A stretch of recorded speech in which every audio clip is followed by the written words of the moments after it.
Thank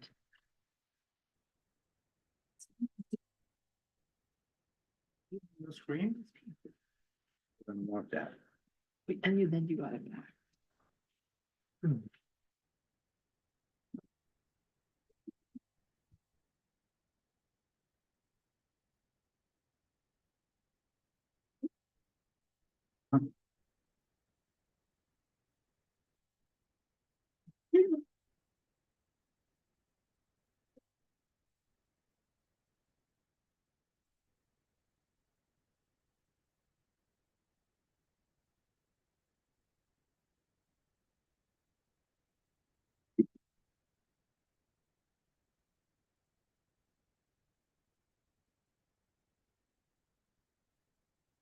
Yes.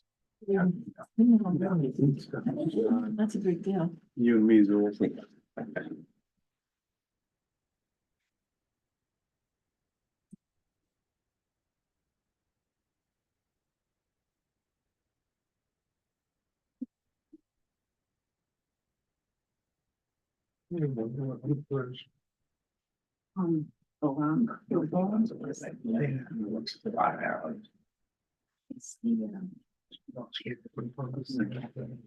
Always have. This is so funny. Yeah. That's to get people. Okay, Barack And then there's. Rojo. Breathe quiet. Yeah. Been doing this for, because I just steers right into you. You're slower now, yeah. There's a lot of names there. Okay. You're abandoning us I am. in our hour of need. I am. I'm abandoning you as well, I'm just letting you going. Lessons I've learned will give Who's you gonna strength. take care of this while we're, It takes care of itself. okay. Julie can promote people as needed, because so you're good to go there. Okay, thanks.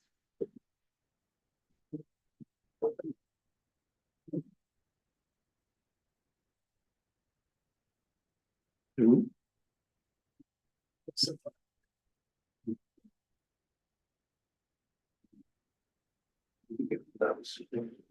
Nancy, can I sit at the table or do you want me to sit over here? When she leaves, why don't you sit up here and help us? Well, no, she's corralling you into doing the Zoom, so. Yeah. I'm happy to do that. Okay, good, that's great, I would love Careful what it. you say Please, yes to. please, Samir, You've got skills in there. yes, you have skills.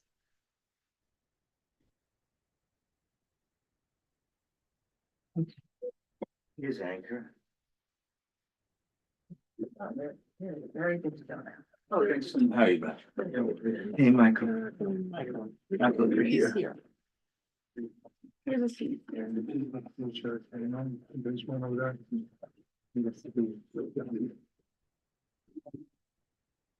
You told me to get here late, but I got it early. Welcome.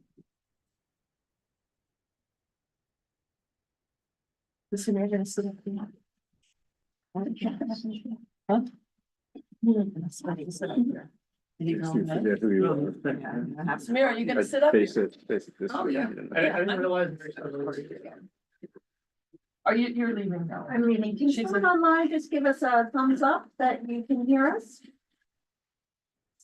We're all. We can hear you. Thank you. Hello.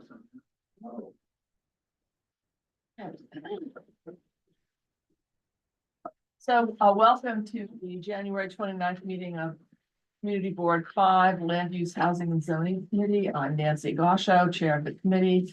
I'm joined by Julie Chu, who's our Vice Chair. And now we'd like to go around the room and have everyone introduce themselves and run the committee. Why don't we start with Janice? Sure. Janice Young, David Sigmund. Sonia Oda. I'm a, Sonia, yeah, Sonia, tell us why you're here. okay, I'm a landscape architecture student and I'm a fund for the City of New York fellow. And I'm here to help you guys, the community board, increasing public bathroom access and assessing and mapping where they currently are. Thank you. Wonderful. I'm Zool, Solkowitz. Renaud Vikram. Concord Law. Seth Borden. Isabel Oskin Jordan. I'm working with FCNY as a support for Community Board 5 on affordable housing. And I'm Michael Whaley. Okay, great. Thank you all for joining us. Any items voted on this meeting tonight will be presented to the full board on our Thursday, February 13th, full board meeting. But before we start our agenda, I'd like to ask if any members of the public or committee members have any new business, not relating to anything on our agenda tonight. Anybody in the committee, new business? You have new business? I do. Okay, what is that? My name is Michael Kabak, and I'm a tour guide, and I'd like to announce a tour that I will be doing of the Garment District on the 4th of February at 10:30, and we meet at the Yellow Button. 10:30, rain or shine, of course, it's free. You don't like it, you get double your money back. And this is in the MSMX district, correct? This is in our community board number 5 district, the Garment District, and the tour is the history of the Garment District in New York City. Good, thank you. Anyone online that has new business from the public? No hands raised? Okay. So before we start, the first item on agenda, the meeting will be run in this order. After each presentation, committee members will ask questions. Then we will have questions and comments from the public. And while there are no time limits on the comments, we ask that you speak succinctly and avoid repetition of a prior speaker. Julie will call on you when you raise your hand. Use Zoom's raise hand function. After the public questions and comments, we'll go into our business session where only committee members and board members can participate in the discussion. No further input from the applicant or public will be allowed unless recognized by me. Board members will be promoted to panelists for the business session. Finally, if appropriate, we'll call for a motion, a second, and take a vote on an item. After the second agenda item, we'll adjourn the meeting. We have 2 items on our agenda tonight. The first one is 1114 6th Avenue Grace Plaza, which is an application for an open-air cafe in a privately operated public space. And we have the applicant online who will present to us.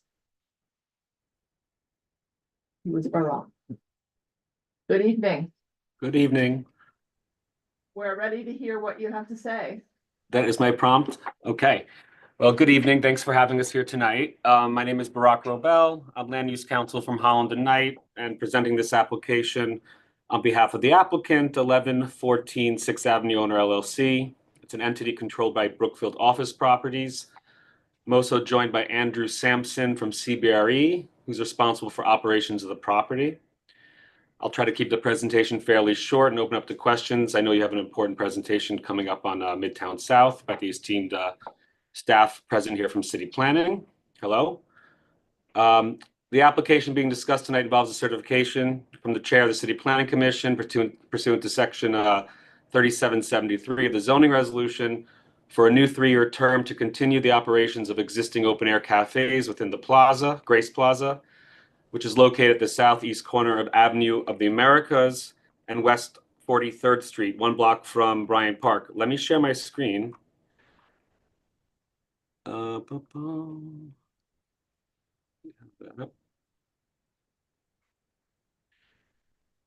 Okay, I think that will help. This is a rendering of the plaza.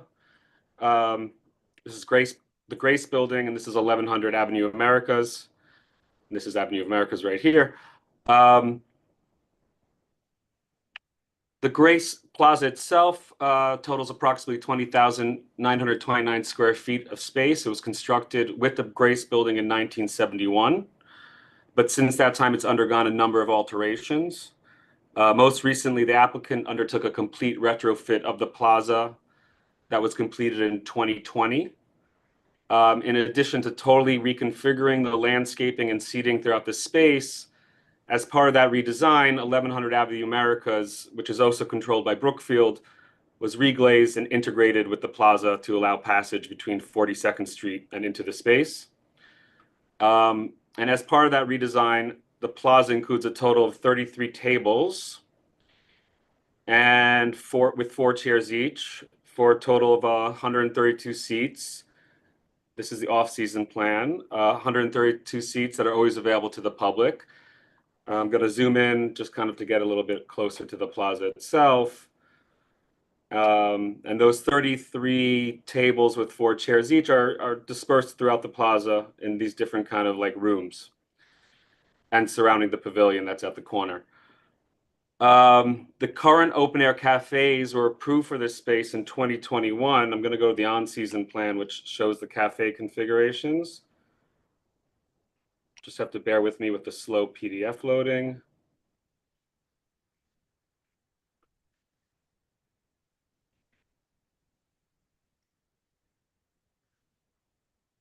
So the cafes that exist in the space were approved in 2021. The approvals allowed for 3 separate spaces within the plaza, adjacent to the establishments for food and beverage services to customers when in operation. Those 3 spaces are delineated by dashed lines. This is one of them in front of STK. This is another area that's delineated for an open air cafe in front of a establishment included within 1100 Avenue Americas. And there's just a small strip along West 43rd Street that is also adjacent to STK and services their operations. Space, I'm going to call this Space A. Space A allows for 16 tables with 4 seats and 4 tables with 2 seats. The 4 tables are kind of here at the edge. The 16 tables are here right in the middle, for a total of 72 seats during cafe operation. Space B, which is also operated by STK, allows for 8 two-tops, so another 16 seats. So there's a total of 80 seats between these 2 spaces. And this final space in front of 1100 Avenue Americas allows for 12 four-tops, so another 48 seats. So there's a total of 136 seats for cafe operations when the on-season plan is in effect, when the cafes are operating during the warmer months. And during that time, any seating that had been previously available within these spaces is relocated into the major portion of the plaza. So the 132 spaces that I previously mentioned, which are always available to the public, continue to remain available to the public during the cafe operations, just in different locations. Just to underscore that, you can kind of see when you toggle between the off-season plan, and there are a few four-tops within the cafe areas. When the cafes are not in operation, obviously these are available to the public, just like all the other areas of the plaza. When the cafes are in operation, these 4 tops are relocated, so you'll see a higher concentration of tables and chairs in the next illustration, the on-season plan surrounding these areas. So there are a few more. All of those tables and chairs that were previously here had been relocated here. The zoning resolution specifically allows for cafes to occupy up to 20% of the total plaza area as a permitted obstruction. Based on the size of this plaza, that would allow 4,185 square feet to be occupied by cafes. The 3 cafes that currently exist only occupy 2,697 square feet, or about 13% of the overall plaza area, which is well below the maximum permitted. We believe the cafes have helped to enliven the plazas by inviting building occupants and visitors and tourists into the area, into the space in order to dine al fresco and to otherwise enjoy this beautifully designed space. And we'd be happy to answer any questions the committee has about the application or the operations of the cafes at this time. Thank you. We're going to questions for the committee now. Well, we'll start here. Zool. Always the most obvious question we ask, access to public restrooms. Clark, did you hear that? Access to public restrooms? To restrooms to the restrooms in the restaurant that you control, that the restaurant controls. Will the public have access to those bathrooms, to those toilet rooms? And I'm going to allow Andrew to answer that, but I believe if the public is a customer of the restaurant, they can then use the restroom of the. Not a customer. The public, you have public seating, do you have Without public being a restrooms? restaurant, without being a patron of the restaurant. That's not a zoning requirement, but I'm not sure if the buildings make that accommodation to the public. Julie is gonna qualify what So- we mean. This is something that CB5 asks as a, a relationship with the local buildings, something that's really important for our community. It doesn't have to be a bathroom in the restaurant, but even like the existing pavilion, I don't know if there's bathroom access in that portion of the plaza or somewhere. Is there a bathroom in the building that you would offer for public bathroom access? As far as I'm aware, the public is not necessarily provided restrooms. It's not a zoning requirement, but Andrew, if you have a different answer at this time, or maybe you know better. It's not a requirement from DCP. It's something we're advocating for and something where we're hoping that you could be a good neighbor and help provide. I would have to speak to my client about that. For whatever reason, Andrew was on the Zoom, and now I don't see him as a participant, so I'm not sure where my colleague is in my presentation, but he does represent operations.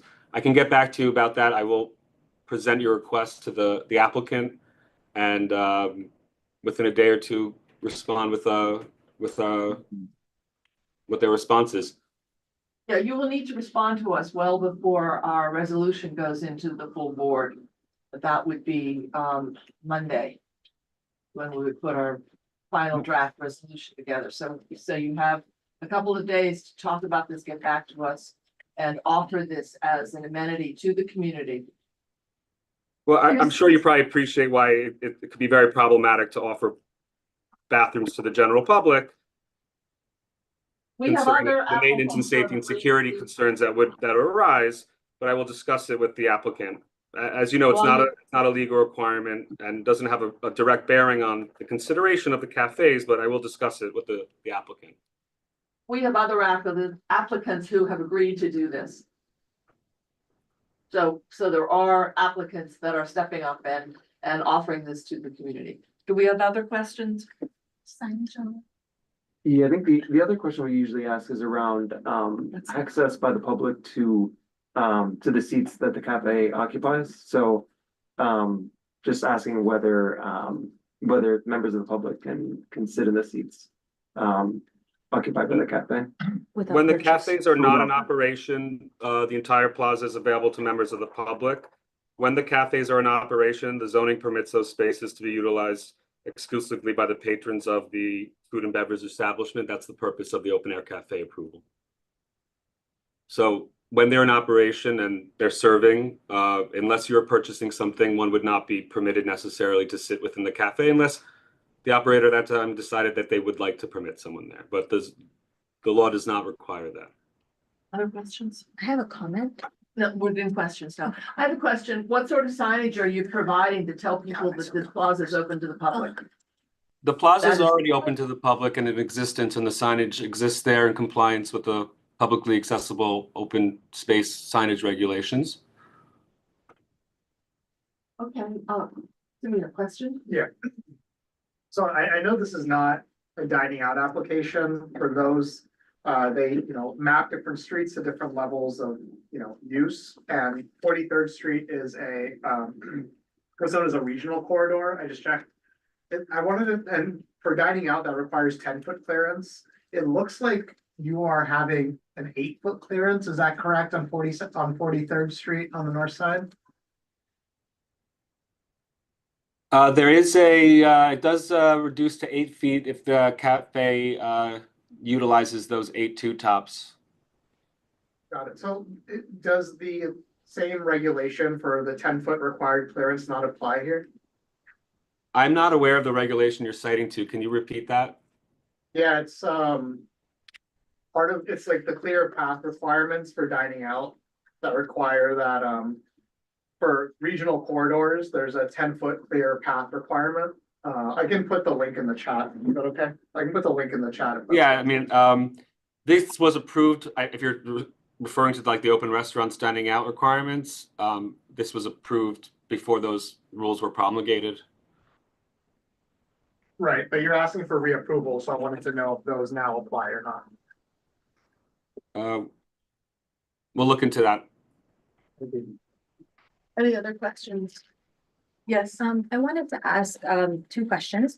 Will you be I'm adding sorry. more- Just practically, I don't think that that strip along West 43rd Street, while it is there, is often used or utilized at all, but I will confirm that. Sorry about that. Sorry to interrupt.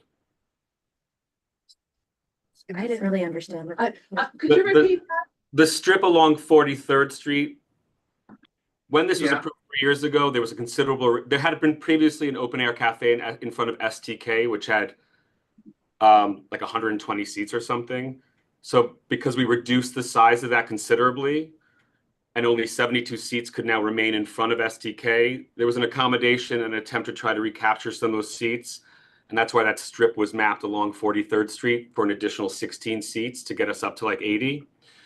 I don't know though in practice if it is often used, because you can see it as a little bit separated from the major dining area. I will check. And I put the link in the chat with the clear path requirements if you want to look at them. Okay. I have two questions. One is like a minor one. Are you planning to add more waste receptacles if you bring another open air cafe? 3 years ago, 4 years, when this was originally approved, the required amount of waste receptacles were provided. I don't know if there's a need for more. I can definitely look into that. I do know the plaza complies with the required amount under zoning. All right. And my second question is, if there's already 3 existing open air cafes, what value does adding a new one add? Oh, we're not adding anything new. I'm sorry. Maybe I misspoke. These are the exact open air cafes that were approved in 2021. They exist there now. We're not adding anything new under this application. It's basically a renewal of the existing approval. Okay. Any other questions from the committee? Anyone here? What about online? Let's go to the public now. Unless there are board members online that have questions. Like there's one MI, should I allow them to talk? Yeah. MI, you should be allowed to talk. I'm not sure what your name is, but you have your hand raised. More. So, Would you unmute yourself, please? Okay, let's come back. We have someone, board member has their hands raised. no, it's just MI who has their hand raised and they haven't said anything.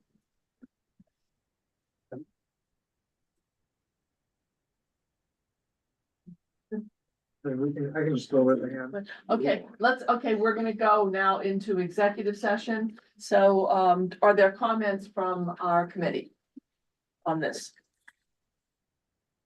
Sonia? I would just like to discuss the bathroom issue a little bit more. Okay. So although it's not required, as Julie outlined, it's a priority of this district as well as a citywide effort to increase public bathroom access in Midtown. And if you want to attract tourists, the main complaint of those tourists is lack of access to bathrooms, as well as just general public and workers passing through the area. So if you want to provide food and beverage, a natural conclusion is people will have to use the bathroom, but also people just occupying the space should have that right. Okay, any other comments from the committee? Michael. I know normally we ask for signs on the table saying that people can sit at the table without purchase. But this is the first time I've heard applicants say they're gonna add additional tables to move the quote unquote tables that are in the regular seating and move them so that it's still the same number of tables and chairs are available to the public, whether in season or out of season. So I'm not sure if the table tents are needed in this case. Is my opinion. Any other comments? I'll just say one last thing. I feel very strongly, we cannot have public safety without public sanitation. We don't have public sanitation without public restrooms. I think many of us feel very strongly about that in this district and in this city. I take your concerns very seriously, and I appreciate them. We're in business session, so you are not allowed to speak unless permitted by the chair. Sorry So about that. Ankur, why don't you speak and then maybe we'll ask Barak. Sure. And I will call on you, Barak, because I think it's important what you're saying. I do understand and share the committee's concern about the need for public restrooms. Although I think I encourage us to sort of direct some of these comments to elected officials or have a particular session around a potential resolution or potential legislation. I think as the applicant's attorneys pointed out several times, this complies with current law. So and completely appreciate that some applicants go beyond the law, and that's fine. But I find it sometimes hard for us to ask applicants to do things that aren't legally required. And if we'd like to see a change, maybe we should work with our electeds on it. That might be a more positive Julie, do you want to avenue. speak? Yeah. Julie, Just to respond to Ankur, we are working with our electeds. I see Eric Bosch. Our council member is in support of a bathroom bill that's currently at city council, so we are advocating in many ways. we're working on it. We are talking and working with our electeds, and it's coming, and we are trying to ask applicants to volunteer to help us and support us. And many applicants have agreed to it, understanding the importance of it. Barak, you had something else Nancy, you wanted to before you say? go ahead back to Brock, just can I ask Anchor to clarify his suggestion? Because I thought it was a very good one. You're suggesting that we Zul- in some other Zul- session. You are not called on. I Ankur, do you have anything else you'd like to say? I would like to now go to Barak. All I was gonna say was I really appreciate the concerns and the request. I will speak to the applicant and we will get back to you as soon as possible about all the points that you made, but especially the bathroom request. Okay, thank you. So, because we, don't have answers yet, I don't think we're ready to do a resolution. What is your schedule for getting this, approval from us? Can it wait until next month? I think we would expect the resolution from the community board within the referral period. So we will get back to you before the end of the week. I can't speak, I cannot speak on behalf of the applicant with respect to the access to the public to a bathroom. So I'd like to understand from them if that's even operationally feasible. Okay. And give you an so educated response. We usually, Do we have, someone who would like to propose a resolution? Nancy, there's another hand. Can I speak, please?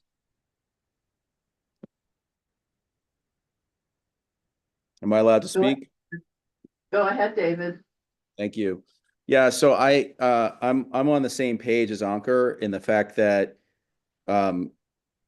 this is not a legally required, like, I don't understand why we're gonna be holding up this application or this reapproval when there's been no issues. And there may be a couple of concerns about the width of the sidewalk, but it doesn't seem like there's been any problems here. And I think that we should be thoughtful to the applicant in making sure that we are approving a business that is doing following the law. And so I think that it strikes me that we're on a path here to not give approval for something that because there's, folks want something else that is not required. It doesn't make any sense to me. And yes, if the law states that we should have public bathrooms there, then they should have public bathrooms. But without the law, you're talking about a material change to a piece of real estate that has significant costs and significant operational considerations that can't just be put into a space. So I'm very confused about this where this conversation is going. Thank you. Okay, this has been our approach for a number of years, so this is not new. I know you're new to the board, David. But this is the history of what we have been looking for with these applications. So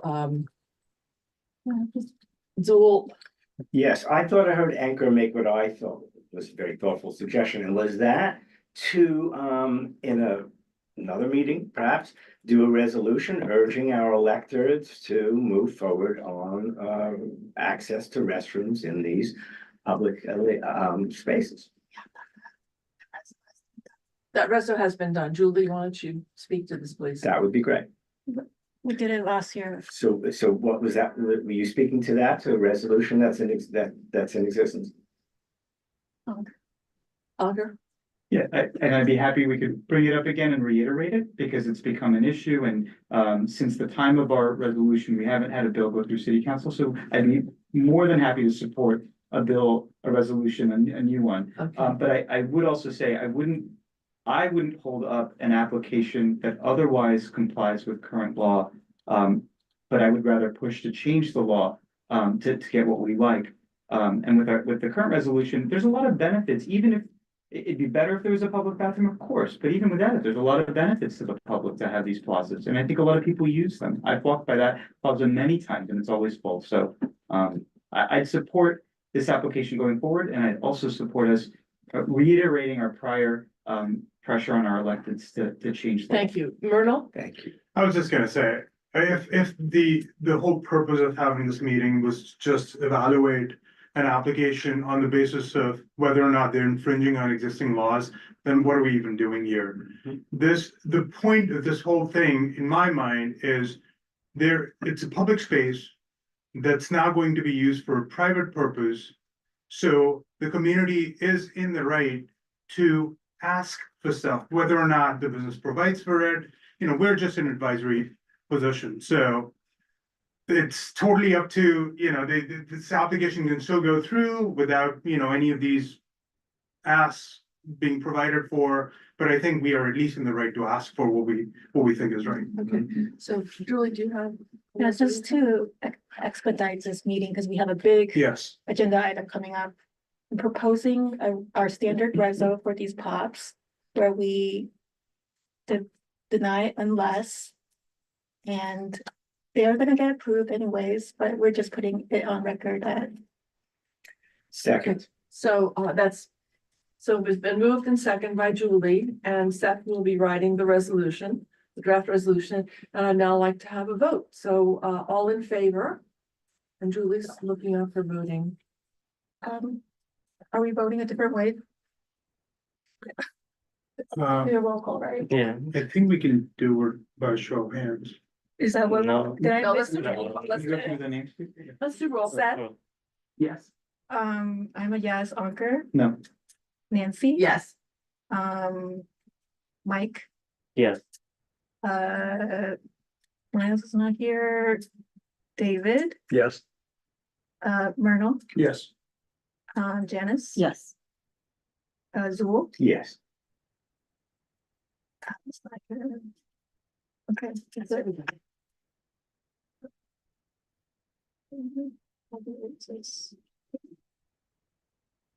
Motion passes. Motion passes. Okay, good. All right, now, thank you very much for Thank you Look very forward- much. so that we can approve this, and we hope you can help accommodate our request. Yes. Am I allowed to speak by any chance at this moment? Please. Okay, I just spoke. For some reason, my client was on and they said they could not be heard. I did just speak to them on the phone. Unfortunately, they cannot dictate the operations of the restaurants. So they cannot make any commitments on part of their tenants. Okay. And they have very strong security concerns with respect to the office buildings to letting the public in. I mean, as you know, most Okay. buildings have fairly Okay. strong security protocols. So the answer is no, they cannot make bathrooms available to the general public. Great. Thank you so much. My pleasure. Thank you. Okay, so now let's go to MSMX.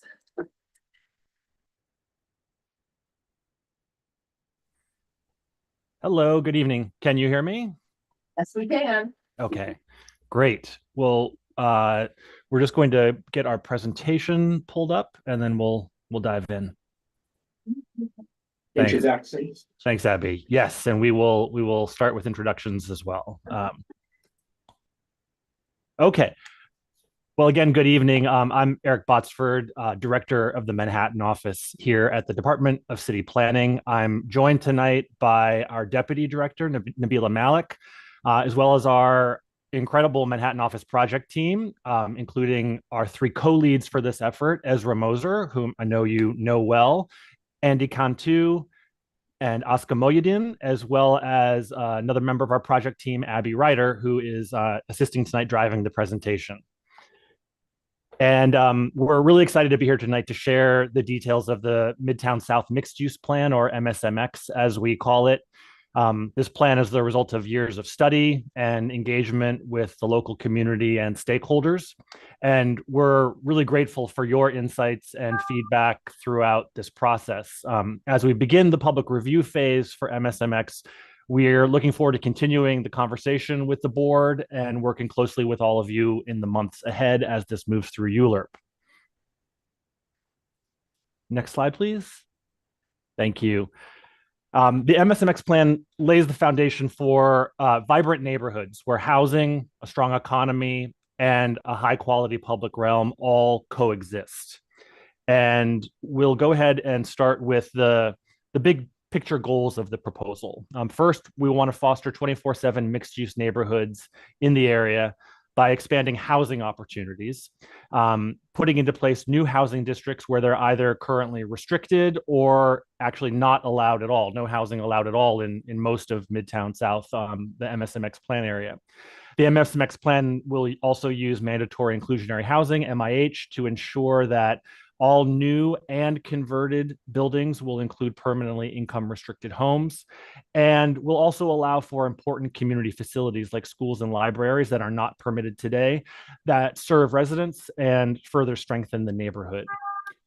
At the same time, part of a mixed use plan is to balance housing with economic activity and support the mix of businesses that already call Midtown South home. And that means using both zoning and non-zoning tools to allow for an easier mixing of uses and to support key industries and economic sectors in Midtown South. And finally, we're focused on improving the overall quality of life in Midtown South, enhancing street activity, creating more inviting public spaces, and making the neighborhood a great place to gather and relax, both day and night. And as part of this effort, we're introducing incentives to improve transit, create new public spaces, and introduce new urban design rules that reflect the existing loft character of Midtown South. Next slide, Abby.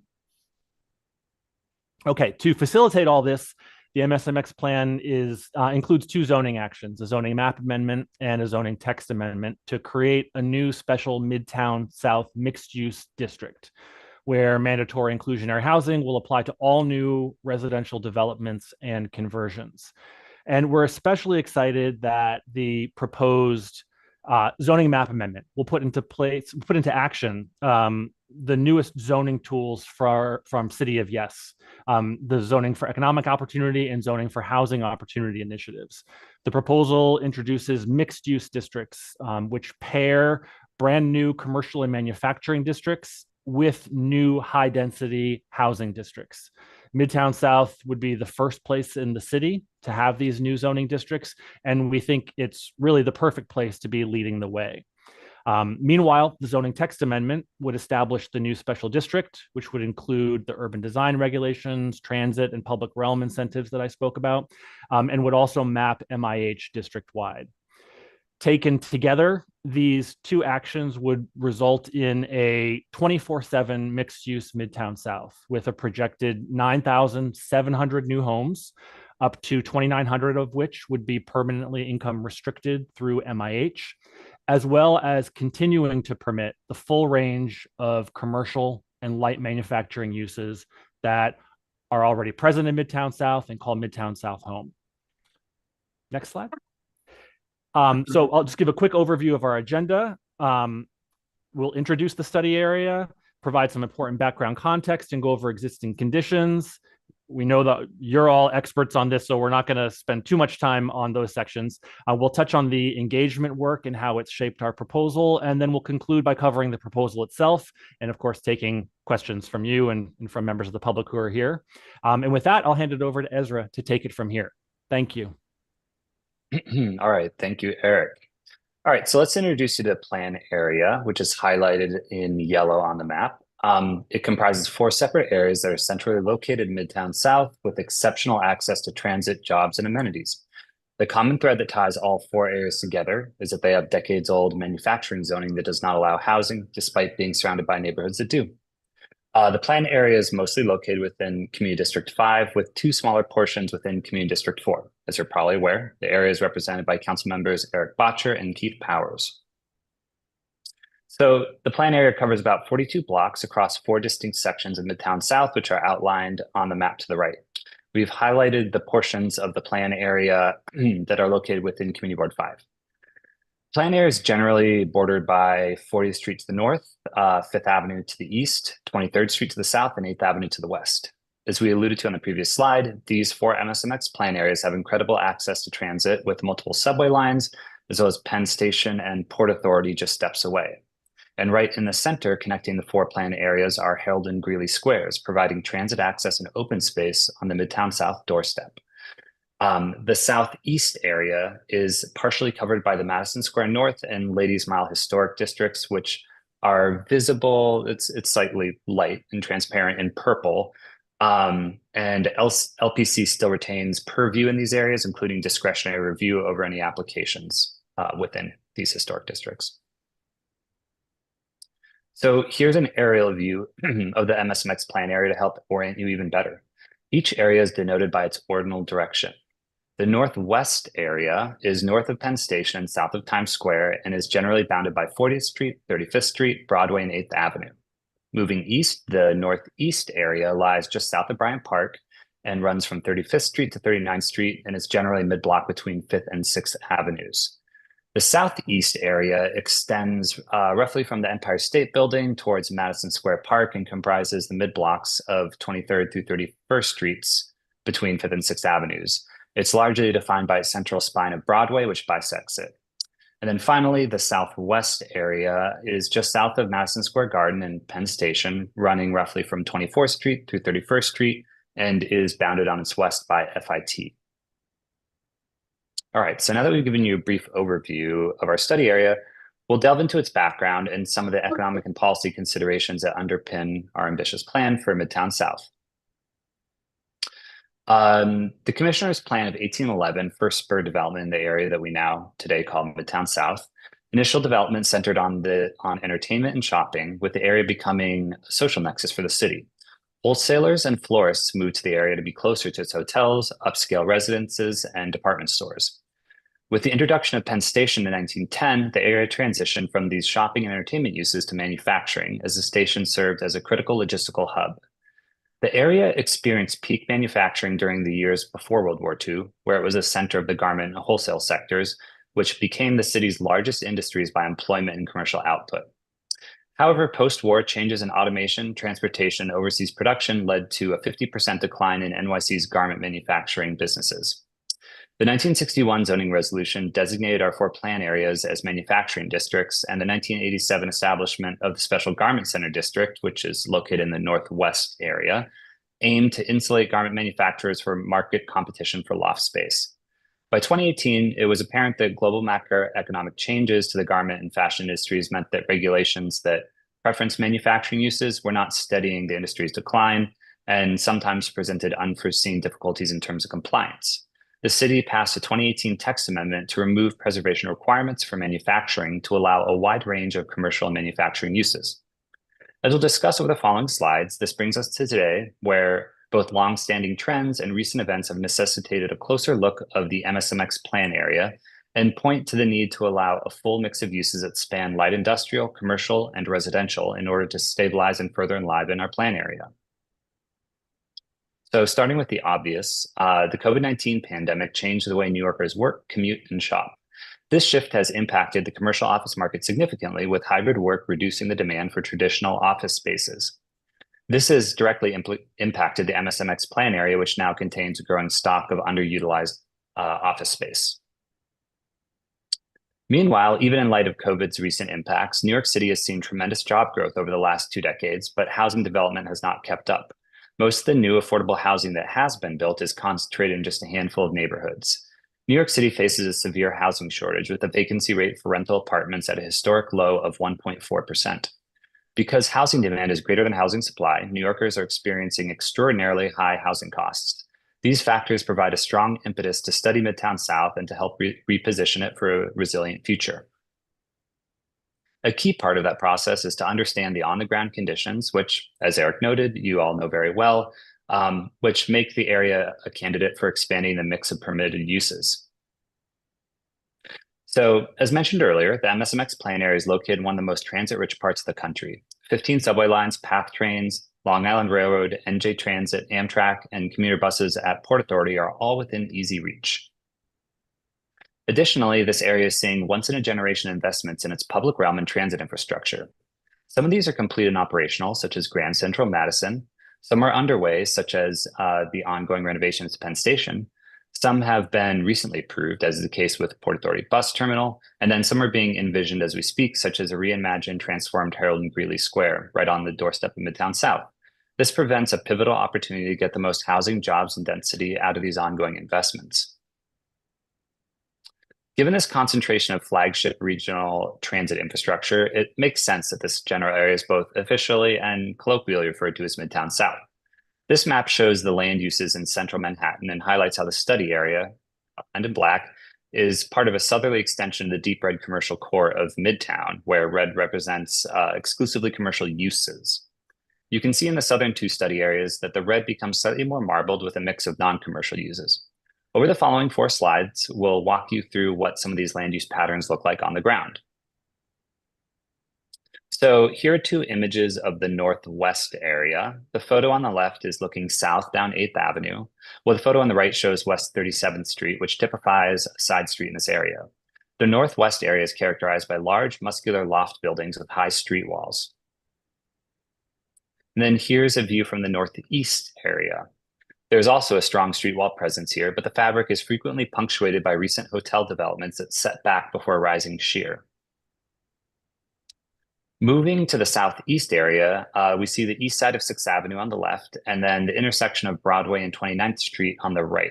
This area has a wider variation in both scale and commercial uses compared to the northern 2, and is also marked by a growing hospitality sector.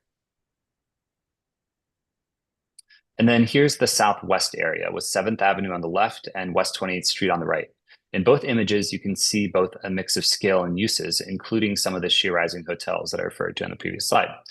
Let's take a moment to zoom back out and better understand why these 4 areas, despite their central location and similar built form, have conspicuously little housing. So outdated half-century-old zoning has prevented the MSMX plan area from evolving into a more mixed-use community as compared to its surrounding neighbors.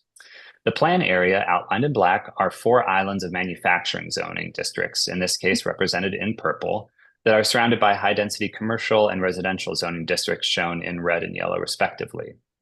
Much of this area was zoned M16 decades ago, meaning that it was designated for high-density light industrial and commercial uses. There's also a small section that you can see in the southwest area marked M16D, where 2011 zoning update allowed for limited amounts of housing while still prioritizing commercial and light industrial uses on larger lots. In M16 zones, you'll see uses like warehouses, retail stores, office spaces, entertainment venues, and manufacturing that doesn't create spillover nuisances. However, some uses are restricted, such as housing, schools, libraries, museums, as well as heavy industrial operations. So knowing that the current zoning doesn't allow housing in the MSMX area, it's not surprising that there are relatively few homes here compared to nearby neighborhoods. So there are only about 2,300 homes in the plan area versus 74,000 homes within a 10-minute walk. And this is in one of the city's most transit accessible, job dense areas. Most of the homes that you do see here are considered legally non-complying under the state's loft law or predate modern zoning. Other housing has come from zoning variances approved by the Board of Standards and Appeals. If you look at the map, you'll see how clear the difference is. The dark red lots just outside of the MSMX area include large amounts of housing, while within the plan area, housing is sparse.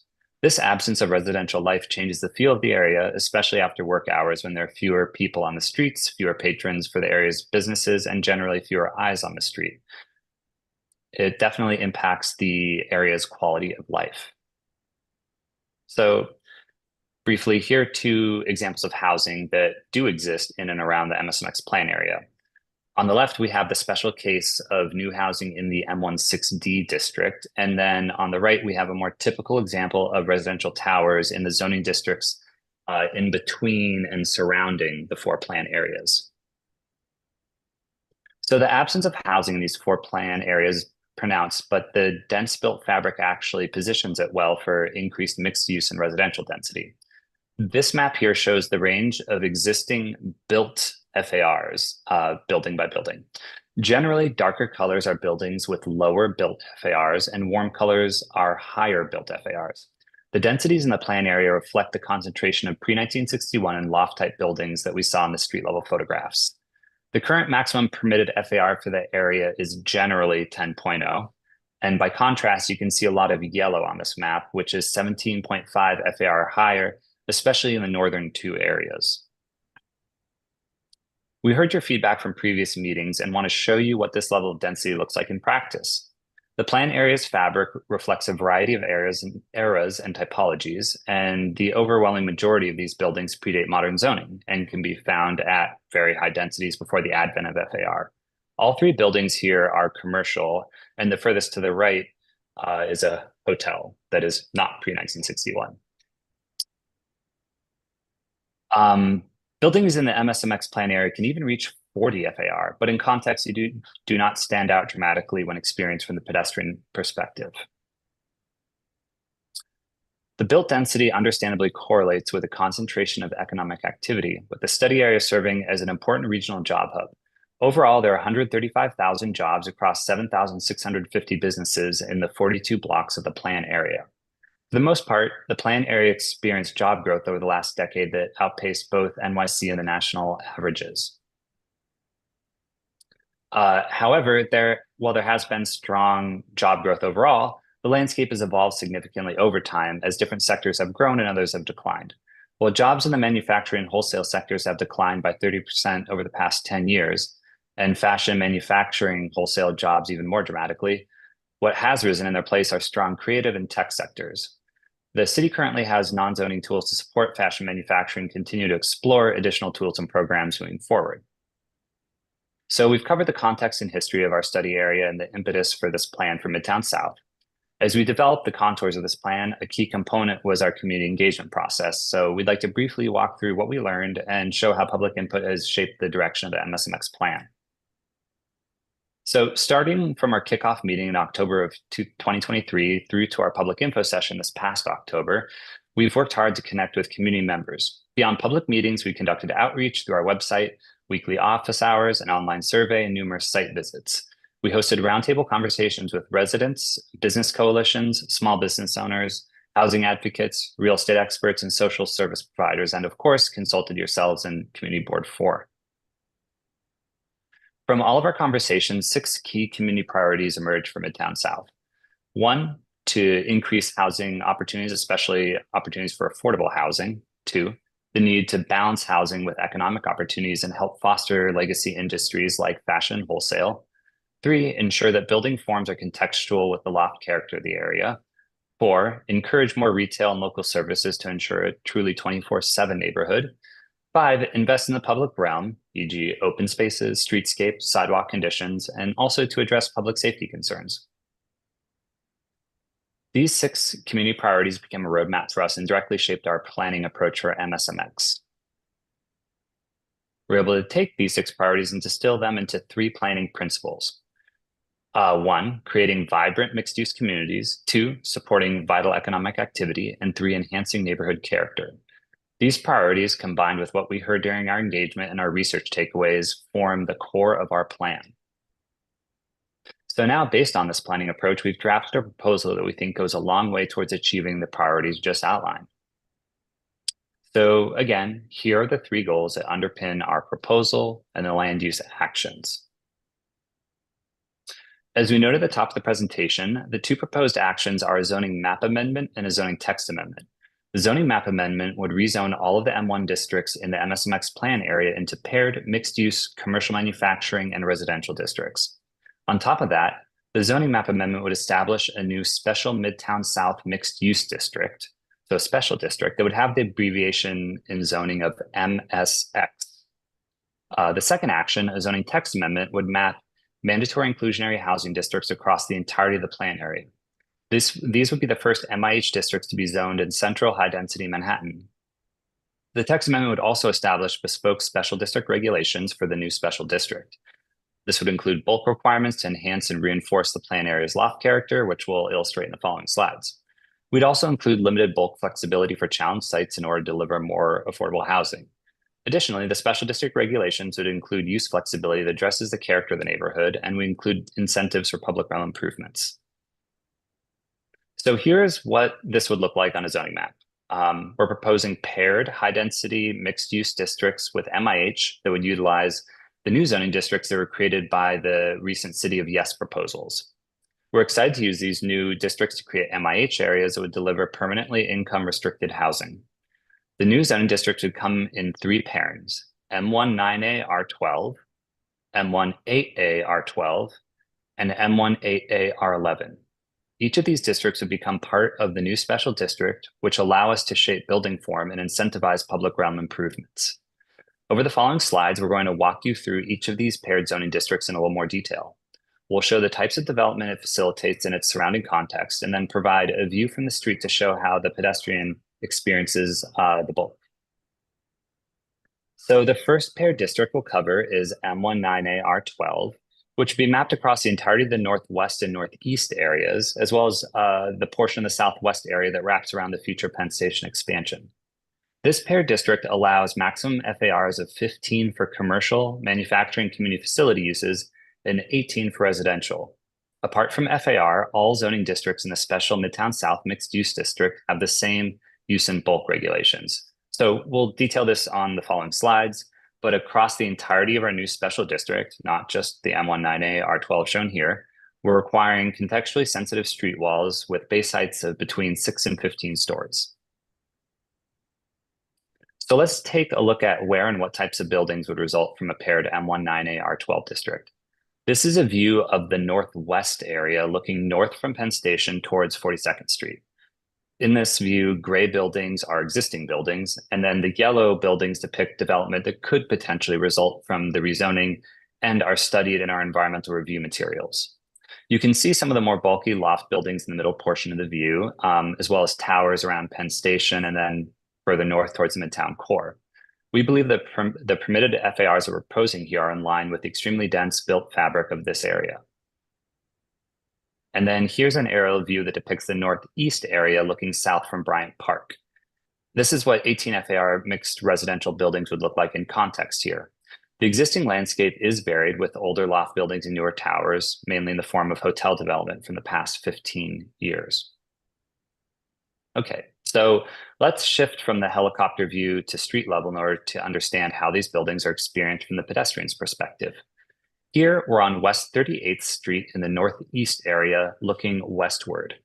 New buildings that might result from the proposal are outlined in thicker black lines, like the rose-colored building that's kind of in the center left of the foreground here. The street wall requirements make these new buildings feel part and parcel of the existing loft context, accommodating high-density housing while respecting the character of the street. We're going to use this particular view to go through the special district-wide bulk rules over the following slides. So let's pause for a second to talk about these bulk controls. As I just noted, they apply here in the pictured M1-9A R12 district, but they also apply identically throughout the special district. So it's important to talk about them individually and what they achieve. So we're requiring a strong street wall presence, but there's also flexibility built into that. We have minimum and maximum base heights of 6 to 15 stories, or as you can see, 60 to 155 feet, But we're also allowing buildings to flexibly match neighboring buildings as base heights if they're higher. In terms of street wall regulations, 100% of the ground floor street wall needs to be at or within 8 feet of the street line. This encourages active street frontages and ground floors, which create for an inviting pedestrian experience. Above the first floor, 70% of the base would need to be at or within 8 feet of the street line. This allows for architectural expression, facade articulation, and flexibility within a consistent and contextual street wall. As you can see, these rules reinforce the area's loft-like character with strong street walls and just enough flexibility to match their surrounding context. We'll pivot to the details of our other proposed districts, but I just want to reemphasize again to keep in mind that these bulk and urban design regulations we just saw over the previous several slides apply everywhere in the district equally. So in our second densest pairing, we're proposing to map M1-8A R12 districts for the entirety of the southeast area, as well as a portion of the southwest area that's south of Penn Station, north of FIT. M1-8A R12 still provides for high-density commercial manufacturing uses at 12 FAR, but slightly preferences residential at 18 FAR. We're proposing to map these districts in areas that still have high-density, primarily commercial-built character, but, as is the case in the southeast area, have a marbling of residential buildings. It's worth noting that portions of the southeast area overlap with 2 historic districts, and any new development within them would be capped at 12 FAR for residential pursuant to state law, and they'd also be subject to LPC review. The portion of the southwest area that we're mapping M1-8A R12 is currently zoned M1-6D and already has a cluster of 12 FAR residential buildings with a contextual form. So we believe that additional residential density here is appropriate. The M1-8A/R12 designation here also allows for the mapping of MIH to deliver more permanently affordable housing.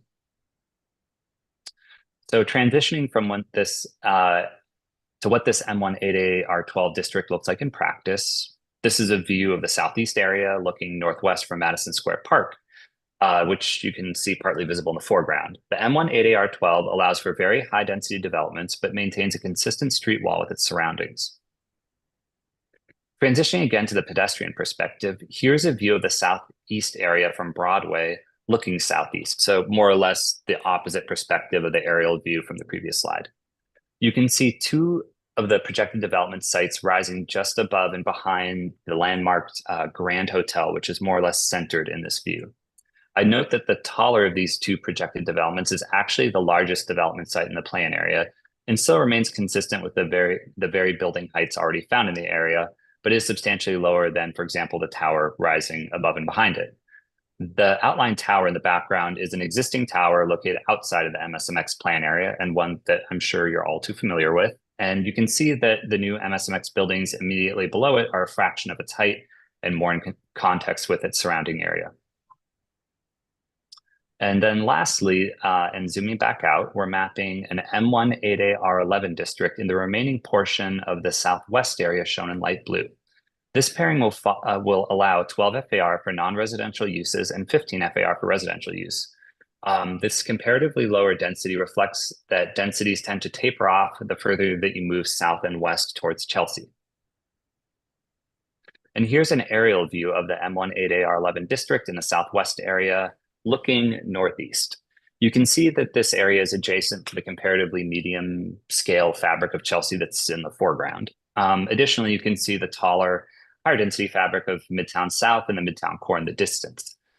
This helps emphasize that the M1-8A/R11 allows for stepping down with building heights in the 200 to 300 foot range, whereas the paired R12 districts are typically in the 300 to 450 foot range.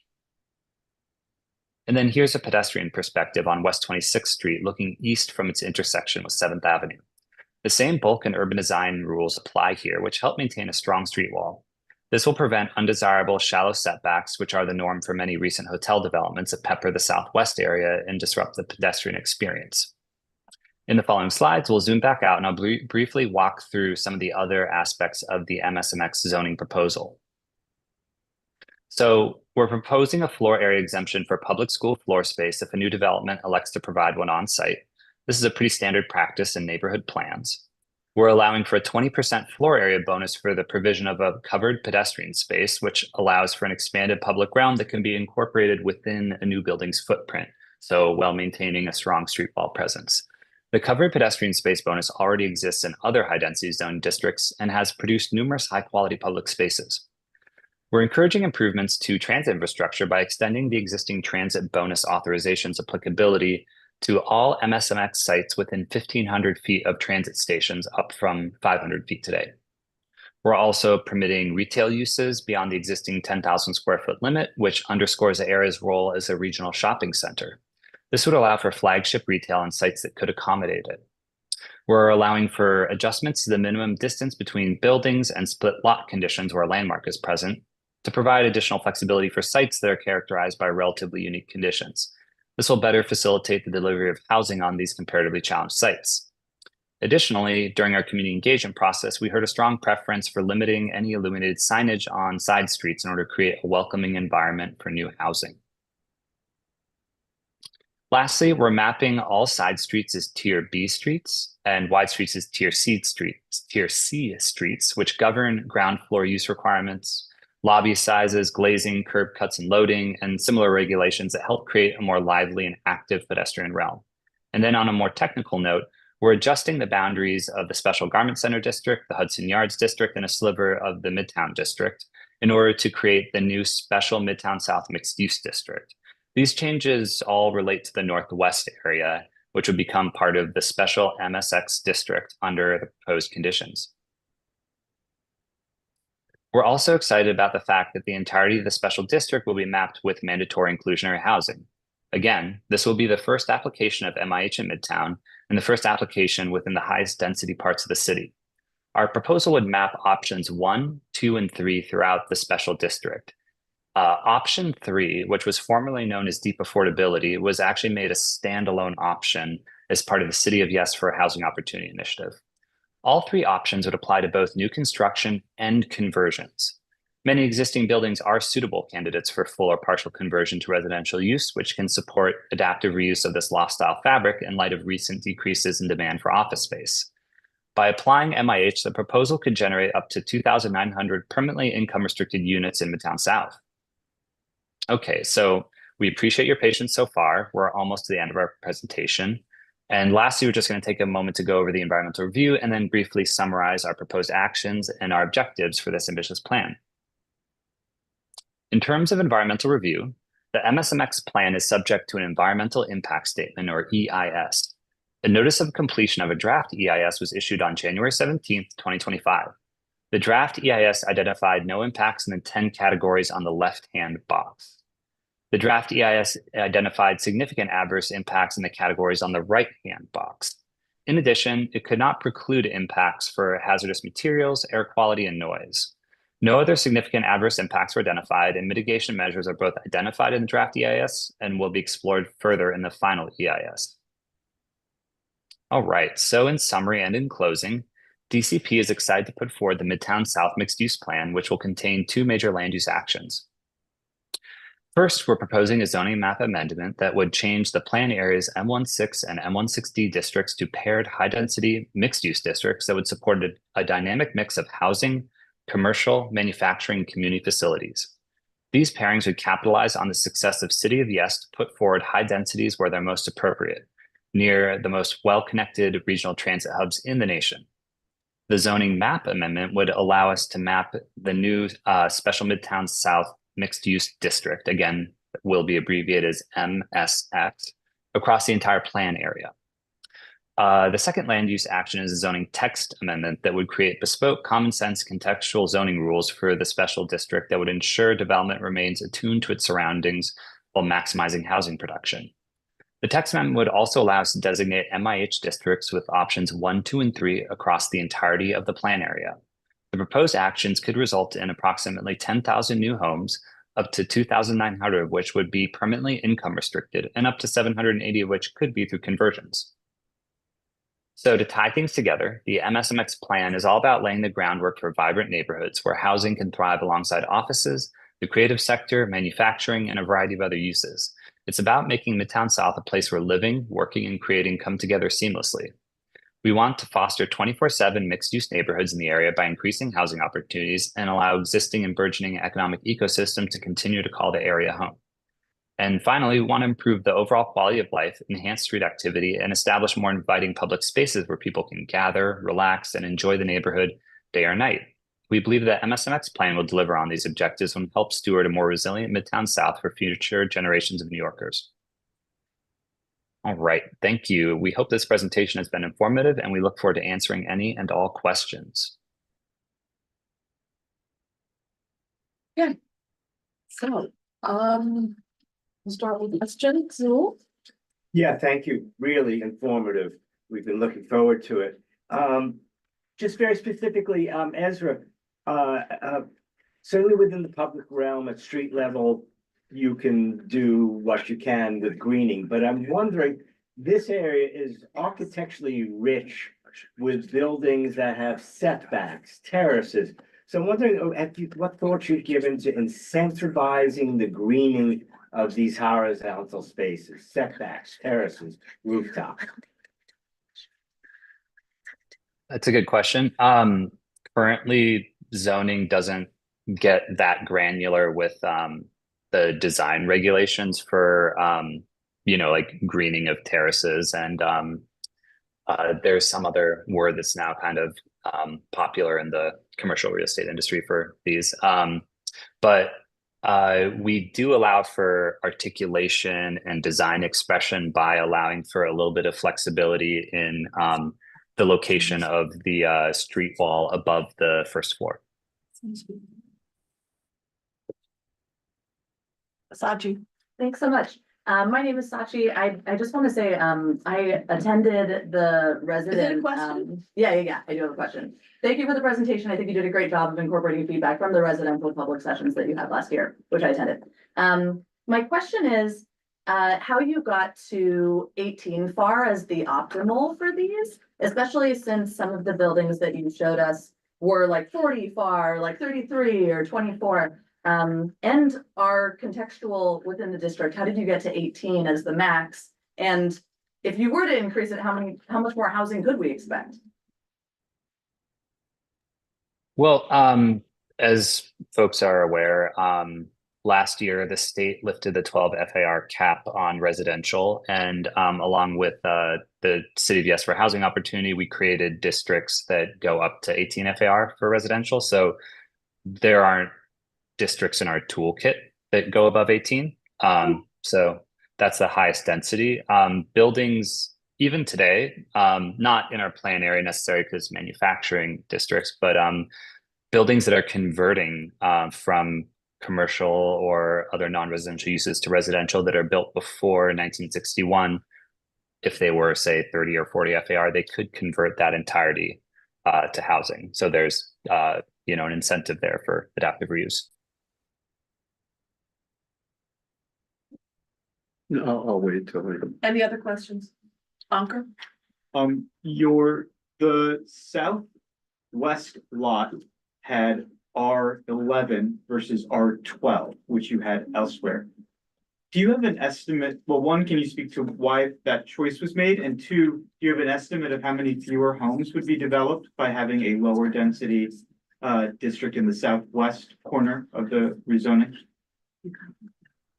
We can get back to you on the second part of that about the kind of how many units more could be developed if had a R12 designation. That would take a little bit of back of the envelope math, but we chose the R11 because we really do see that southern portion of the Southwest District as kind of being, if you think kind of ordinally moving from northeast to southwest, a bit of a stepping down as you get towards kind of more medium densities that are in Chelsea, Western Chelsea. So it was, again, seen as a little bit more of a transition zone. Whereas, for example, the Southeast area, the northern part of the Southwest area, and the northern two quadrants are kind of more centrally located, like very much adjacent to the transit infrastructure. So it was, to allow for a bit of a gradient in density. Thanks. We'd love to hear that back of the map, envelope map. There's trade-offs and everything. It'd be nice to hear what we're losing for that gradient. Michael? Can you speak more about how this transit bonus is going to work? Because there's only 2 subway stations within the district on 28th Street on the Seventh Avenue and Broadway. So how would it affect the other subway stations? And would any of it go to Penn Station? So basically what it does is it allows for sites within MSMX to make improvements, not just to the stations that are within it, but any station that's also in what are called currently like central business districts, which are like the special Midtown District, Hudson Yards.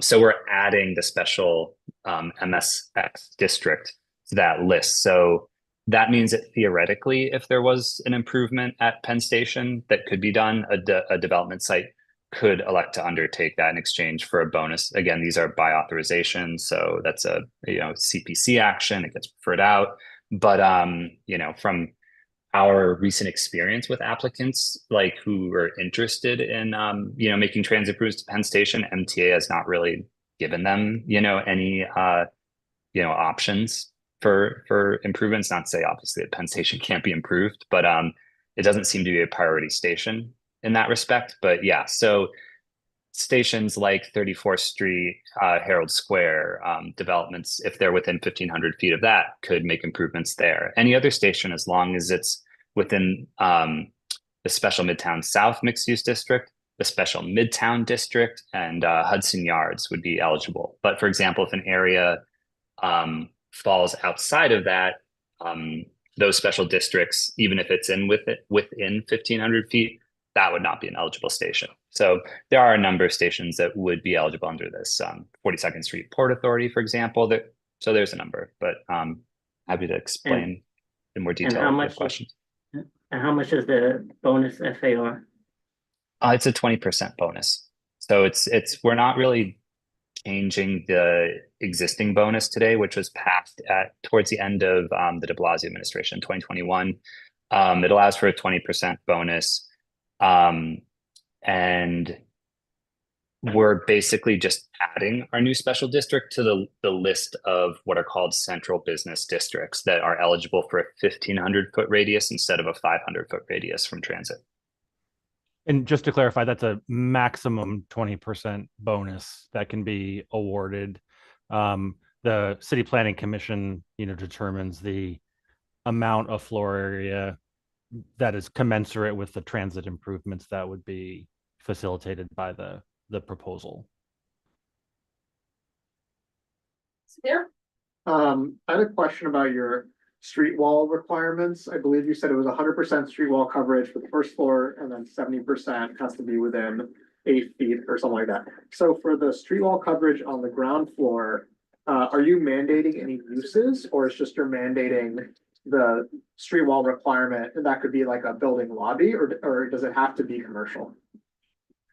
So the Tier B and Tier C street system have requirements about ground floor uses. I'm not the most familiar off the top of my head, but there's kind of like size related, conditions there. So if a site were too narrow to provide both a residential lobby and any other use, it would probably be, wouldn't have to provide ground floor uses other than the residential lobby. But the whole point of these regulations, which actually came out of zoning for economic opportunity, is to ensure that there are limits on how much can be dedicated to a lobby, and that we promote active uses.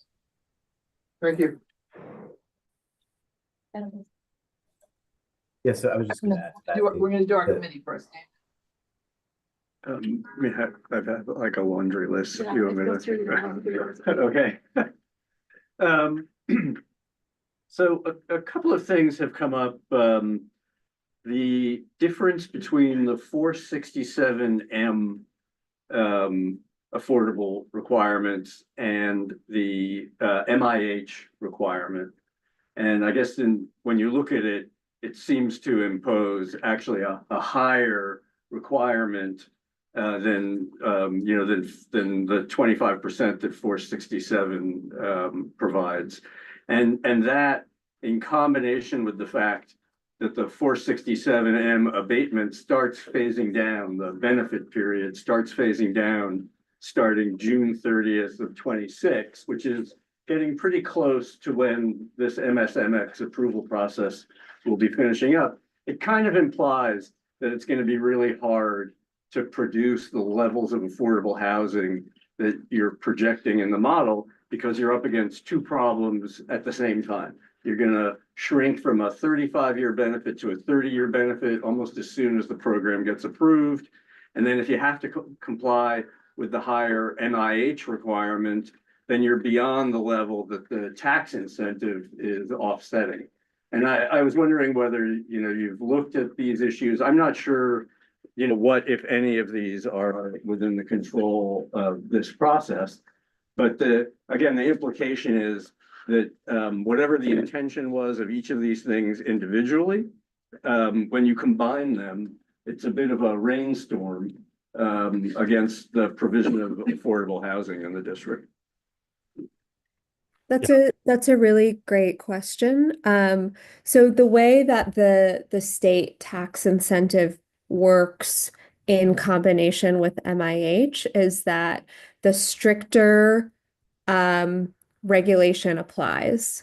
So right now we're going out with all MIH options, and that may through the process narrow down to one of the MIH options, and whatever that ends up being, it wouldn't stack with the state incentive. It would just be whichever one is more stringent. In terms of the sort of phasing and timing of the various options within 467M, we can get back to you on a little bit more information on that. But essentially, property owners would be able to seek whatever benefit is available at the time that this is approved. And I would just add to that we there's been news recently, just as recently as this week, about the very strong uptake on the tax incentive program for conversions. So I think it is encouraging that people are seeing it as a very strong incentive to to convert buildings. And I think we'll have to see if that strong interest and uptake continues at as you said, as kind of like we move into the future phases of the program, with lesser incentives. But I think a lot of people are surprised with how strong the interest is now in the current phase, and so I'm taking it as a hopeful sign for the future, perhaps. So. Yeah, I mean, I think that's true, but when you drop from 35 to 30, it's a pretty big change in the value of the benefit, and the same thing when you go from 25 to 30, or wherever you're going to end up with the more restrictive requirement. It's also a pretty steep change, and you're combining them. When particularly noticeable when you looked at the heights of some of the buildings, there are two sides to this discussion. So first of all, I assume that hotels are still going to require a special permit. So the fact that that law predated the existence of this zoning doesn't make a difference. A lot of the sites are small floor plate mid-block, and so would make ideal hotel locations like the Sam Chang model that you see all over the rest of that part of town. But you're still going to have to go through special permit, which, as we've seen, means that you get no hotels. And so the question then is, are they suitable for residential? And in a lot of cases, they're like way too small and inefficient to actually serve as residential buildings. So I think this is another case of kind of outside elements beyond the MSMX effort that work against this effort. And, so this is a case where ideally it's a hotel. It can't be really effectively, and so it ought to go residential, but the floor plates are too small, which then gets into another element that we've been talking about, which is that the EIS has a very low assumption on sites that are going to be demolished. And when you run all of these sites through a sieve, and I think we're going to send you this, but there was a good study done by the National Bureau of Economic Research the summer of 23, I think. And they took all the sites in New York, in Manhattan, and they ran them through a sieve based on how old the building was and how big the floor plates were. And what they found Manhattan-wide was that 70% of the stock was not suitable for conversion. And if you think that that's true, you know, in the MSMX zone, that would imply an extremely high rate of demolition, which may solve the problem of small floor plates, but implies that you're not going to see a lot of conversions. You're going to be relying on 485, which has kind of a mixed record right now, in order to generate new development. So again, kind of an unintended consequence of you know, some of these underlying assumptions. Do you want me to keep going, or okay? Well, I'm happy to just to step in to just respond to that, Sure. if it's all right. You know, you raise a great point about the historic proliferation of hotels, the Sam Chang kind of style hotels in the neighborhood. And you know, you're correct. The hotel special permit would apply here. You know, we think that's, you know, pretty effectively kind of shut off the spigot for those kinds of, you know, budget hotels. And you know, coupled with kind of our street wall regulations that we're putting into place, you know, in MSMX, you know, you're not going to get that kind of style of like setback, small little, you know, tower hotel development, you know, with a tiny little, you know, open area in front. But that being said, you know, we've taken a really careful look at, you know, the sites throughout MSMX where we are projecting development to be likely to take place. And those are the ones that Ezra kind of walked through in the aerial views. You saw the buildings that were, you know, in that yellow shade. Those are all residential buildings that we are projecting. Many of them are on small sites, and we've taken a really careful look at the viability of those sites for residential development. And, you know, all the ones that you saw, you know, that lead to this 9,700 home estimate, you know, are sites that we believe to be viable residential developments. They're utilizing the floor area that's provided to them, the 15 or the 18 FAR for residential.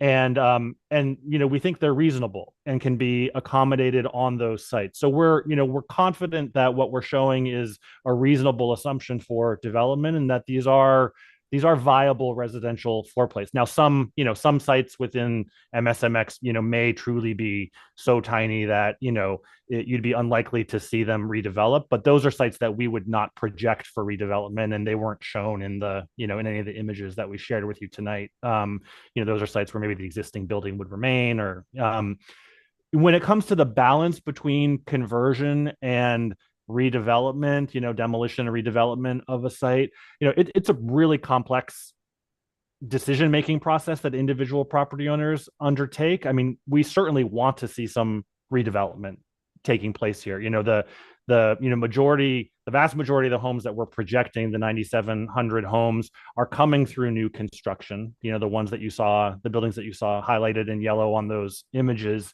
And you know, and we certainly think that there's a real important place for redevelopment in Midtown South. It's where you're going to get the high quality housing, including high quality, you know, modern, affordable housing, income restricted housing with great access to light and air. So we think it's really important that, you know, we're not shying away from the role of redevelopment in the neighborhood. But at the same time, you know, we really don't think that what you're seeing on the flip side of that coin is, you know, widespread demolition taking place. We think that there's ample opportunity for redevelopment on sites in Midtown South. But we also know that there are so many buildings in Midtown South that are dramatically overbuilt, like, you know, well beyond the 18 FAR that we're proposing. And, you know, because of that, they, you know, this calculus that property owners undertake to decide whether to convert a building or redevelop it, you know, leans on the side of a conversion or keeping existing commercial uses in the building, for example. You know, because you have buildings that are 20 plus FAR, or, you know, as Ezra said, even up to, you know, 40 FAR in the area. But, you know, we think there's probably going to be some mix of redevelopment and conversion in this neighborhood, you know, as the likely outcome. And, you know, and we think that's a good thing for the neighborhood overall at the end of the day. The last point I'll just make is that the mandating or the mapping of MIH here, mandatory inclusionary housing, requiring income restricted housing, is kind of a further driver of, balancing, outcomes on sites. We certainly want to see affordable housing here, but, affordable housing, comes at a cost to a property owner when they're making a decision about what to do with their sites. And, so we think that that's a further influence on the likelihood of sites to be demolished and reconverted and redeveloped. It's not an inexpensive thing to demolish a building and redevelop it, and we all know that conversions are also costly endeavors. So it's not a clear tipping point between the two, I think, is what our conclusion is at the end of the day. Good. So in the police, fire, and healthcare services, we CB5 issued a letter last month with concerns about the financial status of Bellevue, which is going to be the only remaining safety net hospital in Manhattan after the projected closure of Beth Israel. And in comments that Borough President Levine, council members Botcher and Powers sent their April 30th letter, they requested that at least $1 million be provided to expand Bellevue's emergency room in order to pick up the incremental loads, not just from MSMX, but also from Hudson Yards development. The EIS, though, labeled this issue as no significant adverse impacts and further study wasn't warranted. And the other thing I wanted to add is that the 8th Avenue stretch north of 34th Street between 34th and the Port Authority bus terminal, I think I read recently, is like one of the top highest drug sale areas in the city. And so, maybe yes, from a sort of incremental adverse impact, is not our 9,000 units of housing going to increase the sale of drugs on 8th Avenue? Maybe not that much, but it's such a huge problem to begin with.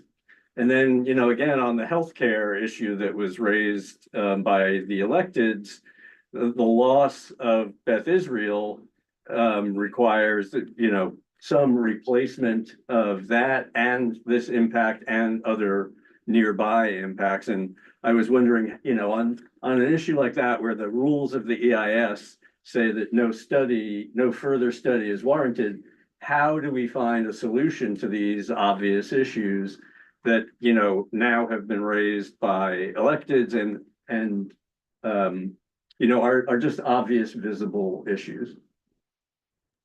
Yeah, well, thank you for that comment, and I think it echoes things that we heard during our engagement effort as well about quality of life and the state of the streets in sidewalks in parts of Midtown South. I think as you noted, the EIS, that process has pretty rigid, strict criteria that determine whether something trips a threshold into becoming a significant adverse impact. We're happy to come back to the board with more information about those conclusions that are drawn in the EIS. But I think that you're touching on a bigger issue, and again, one that we've heard. This is not certainly the first time we've heard about this, and I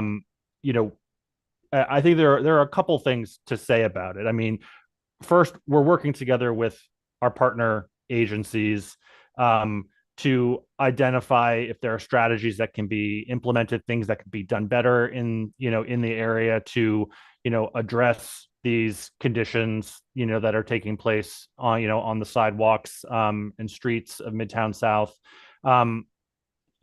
Zoning is one tool we have. It's certainly not the solution or the cure to every ill. And we think that where the zoning proposal itself strictly can play a role here is to and again, this is something that we heard was a priority during engagement, is to introduce housing and residents into this area, brings people to the neighborhood 24/7, day and night. You've got people walking their dogs on the street, this kind of eyes on the street is something that's missing from the area, from many parts of the area today at night, where things kind of clear out after work hours, and that simply by introducing residents into the area, you're creating a built-in level of activity that leads to kind of like reinforcement of appropriate behavior. Now, is it going to cure everything, all the problems? I don't want to promise that here, and that's where the role comes in for the agencies that we're working with to try to identify some strategies and explore options here. We're not there yet, frankly. Again, we think the zoning and introducing housing is a really significant part of that, but we're happy to come back to the board with more details on the conclusions of the EAS, and to keep hearing from you and working with you as we move through the public review process. David, do you have more questions? I got a couple more if you, David actually, unless you're getting bored of me. David accumulated a whole list of 50 questions, I think it is. No, that was a combination of my. Yeah, we have accumulated a lot of questions, and because we have not an enormous amount of time tonight, we'd like to then submit those questions, ones we haven't asked on the list that we've assembled, and then we would want answers back from you as soon as you could get them back to us, so we can begin thinking about this this MSMX plan. Can I just? Yeah. Of course, we're happy to do that. Yeah. Okay. So there were two, the last two items, one is open space and the other is pedestrian safety. So the language in the EIS on open space was very general, fine, for where we are in the process. We had a couple of kind of specific ideas that we wanted to get into the dialogue. Last month, the board approved, I think it was last month, DDC has a Broadway vision effort going on between 38th and 40th Streets, which serves as a model for future development along the Broadway corridor. And we were suggesting that as a way of providing open space, limiting traffic in that area, that at least that should be expanded and funded to cover the MSMX Broadway overlap, which would be from 26th to 38th at least. And what's in the middle of that is the Greeley and Herald improvements that are already being planned. So this would provide a form of green space and open space that would run basically from the northern end of Madison Square Park, all the way up to the kind of the southern end of Bryant. So that was one specific idea. One of the other ideas was so there were certain areas, the graphic in the open space section that showed that there were some areas that lie outside of the walk to a park service areas. So they're not a convenient, and it's really the kind of the western section of the, I want to say the northwest quadrant, I guess, is the biggest part of it. But we thought that there could be a strategy to create publicly owned pocket parks in some of those areas. And the idea was that if you can transfer the available development rights on an identified site, so that effectively there's no floor area remaining on that site, then the acquisition cost of the site would be low, and it would be a way of providing publicly owned pocket parks where we have these specific problems. So it would have to work with whatever the kind of TDR regulations are going to be here, but because there's no publicly owned space that would, could be created as a park, it's a way of making sites more, cost effective. So anyway, so we'll share that with you. Yeah. Yeah. Do you want me to finish, or do you want to? So the last thing is mitigation on some of the pedestrian safety improvements. I have to say the mitigation recommendations were really marginal. So it was like 3 foot with adjustments of crosswalks, a half a foot adjustment in outdoor dining sheds that don't even exist anymore. And the rest of them were all classified as unmitigatable. So and on top of that, if there were any improvements, they were not projected to happen until 2034. So it seems like a relatively extremely conservative take on what kind of improvements we can make in a zone that's already overburdened with pedestrian activity, you know, particularly during peak times. So the three components that we wanted to discuss are to take the what are currently temporary sidewalk widenings that DOT has done on 7th and 8th Avenues that lead to Penn Station and the bus terminal and make those permanent. And then to identify areas on 6th Avenue that could benefit from temporary widenings that could then become permanent by 2034. And finally, whether there are areas on side streets where obstructions could be removed or temporary widenings could be installed, and also do that by 2034. So it's just to kind of come up with a holistic approach to solving, again, what we know is a visible problem, and yet in the EIS showed up as predominantly unmitigatable. I think those were the high points. Thanks, David. These are all really great points and interesting ideas. And one thing I'll note is, you know, the EIS covers seeker analysis that has all these thresholds and you know, technical impact considerations. So as part of this neighborhood plan, you know, we do want to think about the public realm more holistically, you know, outside of just EIS mitigation. And what I'll say about EIS mitigation and impacts is between now and publishing the final EIS, there will be, you know, further study done on mitigation ideas. But aside from that, you know, we are continuing to closely coordinate and discuss the public realm with DOT and all of, you know, as you've noted, there is a lot going on in this area already, and we want to make sure that MSMX can sort of plug into all of that. And so we are continuing to talk to our partner agencies, especially DOT, on these particular issues and ideas. So it's great to hear your thinking on them, and we can certainly discuss those further. So, you know, we can also come back with more details on some of these ongoing investments. I would also note, for example, the Port Authority bus terminal, which was recently approved by the City Planning Commission and City Council.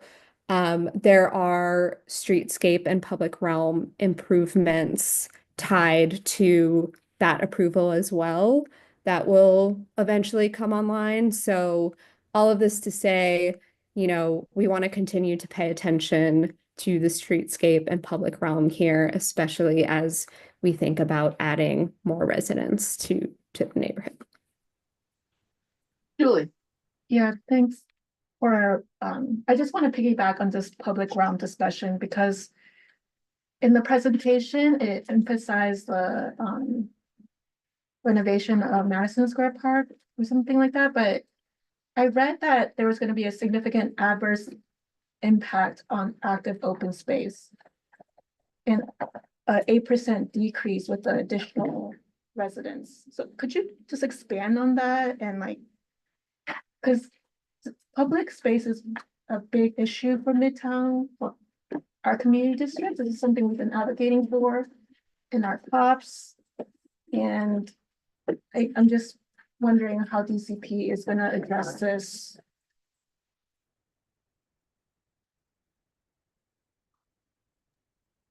Oh, well, if we indicate anything about Franklin Square Park, we were misspeaking. There's nothing related to that as far as we're Yeah. aware. But we can come back with more details from the EIS chapter on open space, but generally there's when you add a lot of people to an area, there's like a ratio of people to open space, and so that is decreasing a little bit, because again, that's a big influx and we're making kind of conservative assumptions about what kind of new open space might come online through partner agencies. But do want to emphasize that the EIS is, it's not the end all and be all of what's possible. Just to talk about the EI, because seeker is so conservative, as David said, and then when it's triggered for mitigation by open space, and it's triggered for mitigation with the libraries, and then the result is, well, we don't need to do it because people can go online and read books online. They don't need to go to the library. And we can get POPs, they don't need their open space that much. But then your shadow study also says that Bryant Park will have 2.5 to 3.5 hours of reduced sunlight every day throughout the year. And if that causes, plants to die or become diseased and then need to be replaced, then Bryant Park Corporation will then need to do more fundraisers and cut off our access to the park more often. So when these seeker thresholds are met and exceeded, we need more mitigation than what's being offered. Understood. And we are truly continuing to explore the mitigation measures between draft and final. And again, with respect to Bryant Park, obviously that we noted this as well. Again, it's based on hypotheticals of development scenarios that are relatively conservative in this parlance is again a reasonable worst case in terms of everything building out. But yeah, very much understood. We are taking mitigation measures seriously between draft and final. And then I just want to say I'm very much for more housing, more affordable housing, but this is also a Midtown business district. And I just want to talk about the economic activity that goes on here and the businesses. And the Garment Center has been rezoned just 6 years ago, and there was a lot of talk then about help for the fashion industry. And I just want to know what happened to all of that talk from 6 years ago, and did we get anything? There was supposed to be a steering committee. There was supposed to be 4 buildings to be, just for manufacturing. Will all of that stay? What was the New York City industrial agency? I forgot the name of it right now. They were supposed to have a fund with the EDC. What's happening with all of those funds? Yeah, thank you for that comment. And I think as we outlined in the presentation, we've got these 3 pillars for that support, the goals of this plan. One of them is housing, one of them is public realm, and the third being the economy. And the area has an incredibly strong job market today. It's really important. And the garment industry is one, as has a long history here. The nature of that industry has changed really very dramatically over time, and even since the 2018 rezoning has continued to change with a transition from a manufacturing base to more office related uses. But also what we heard during our engagement effort was that there are still a core group of garment uses that are present in the area today for whom it's important for them to be in close proximity to one another, in close proximity to their clients, like on Broadway, for example. So we absolutely recognize the significance of of the industry. What's also been, I think, really clear to, become really clear to us, and has been for some time over the years, even, back to the 2018 rezoning, is that, the changes that have kind of buffeted the garment industry over time, the problems have not come as a result of zoning, and zoning does not really provide adequate solutions, frankly, to protect this industry. Really profound changes to this industry, from offshoring of businesses, changes to the retail sector and how people buy clothes.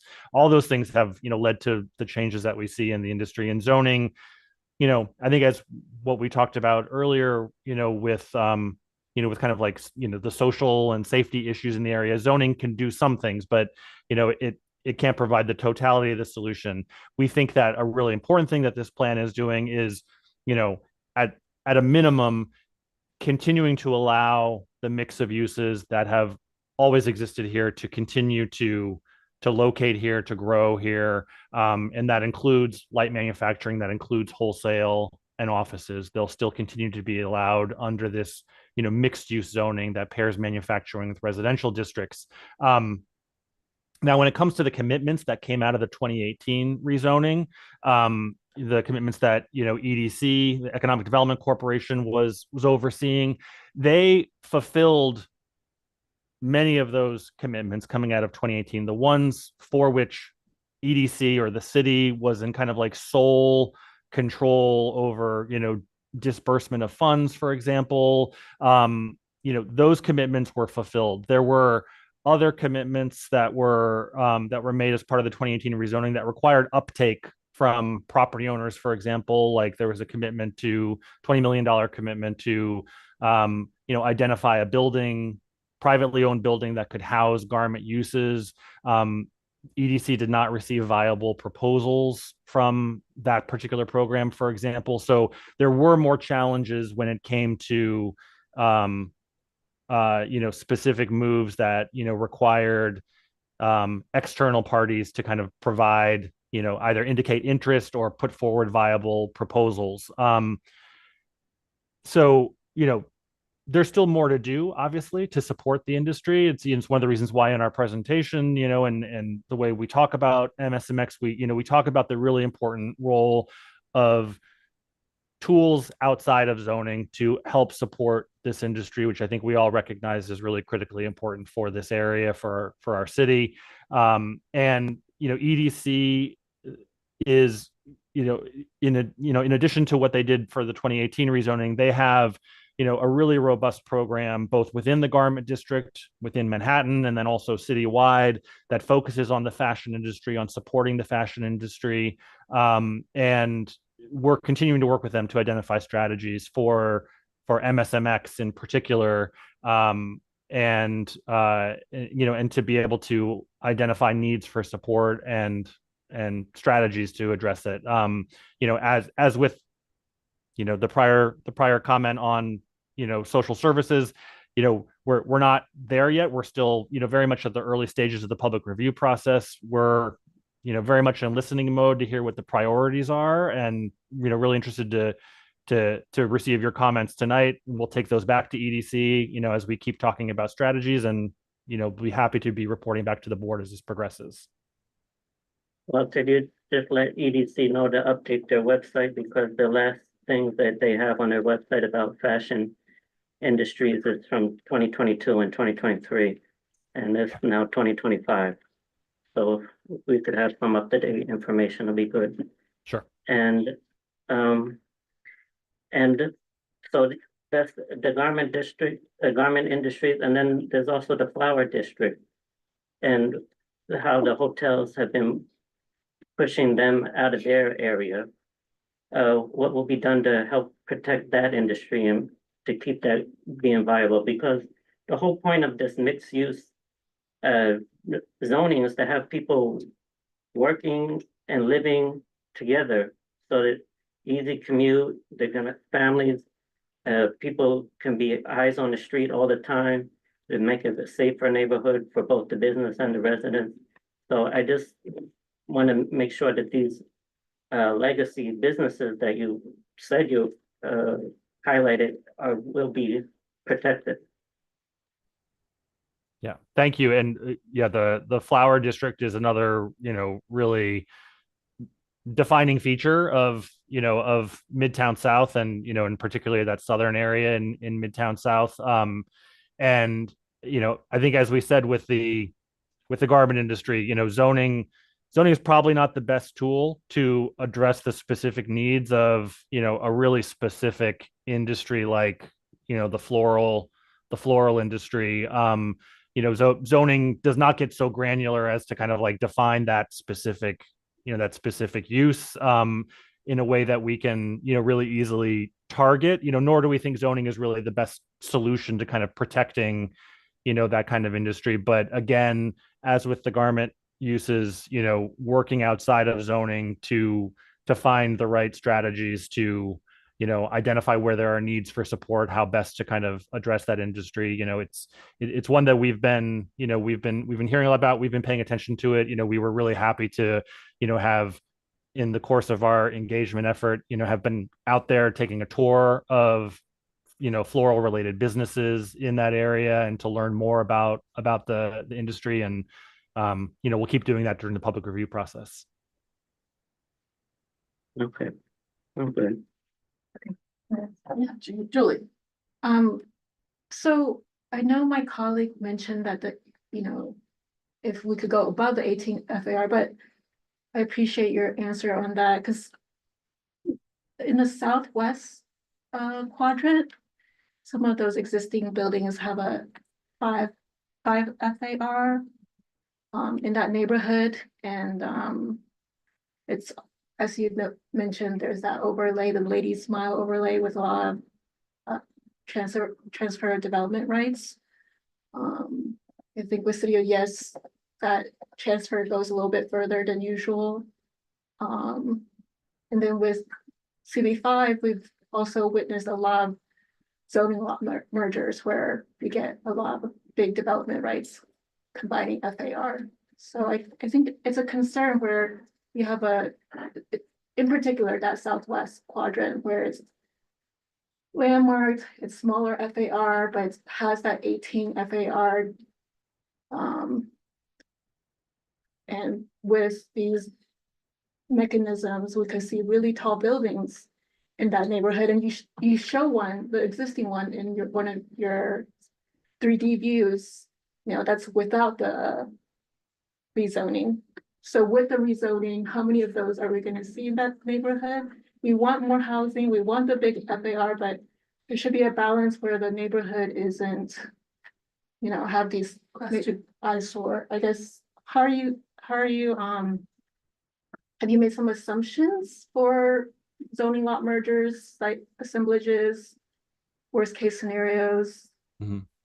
Yeah, thank you so much for that question. I mean, first of all, I really welcome the board's approach to housing and openness and receptivity to housing in Midtown South. It's we think I think we're all in agreement that it seems like we're all in agreement that the reintroduction of housing here is holds a lot of potential for Midtown South. And one thing that I just want to clarify about how historic districts interact with these new higher density residential districts, even though we're mapping 18 FAR within the historic districts in the southeast quadrant, state law continues to cap the density that's available there to 12 FAR. It cannot exceed 12 FAR, no matter what we zone it to.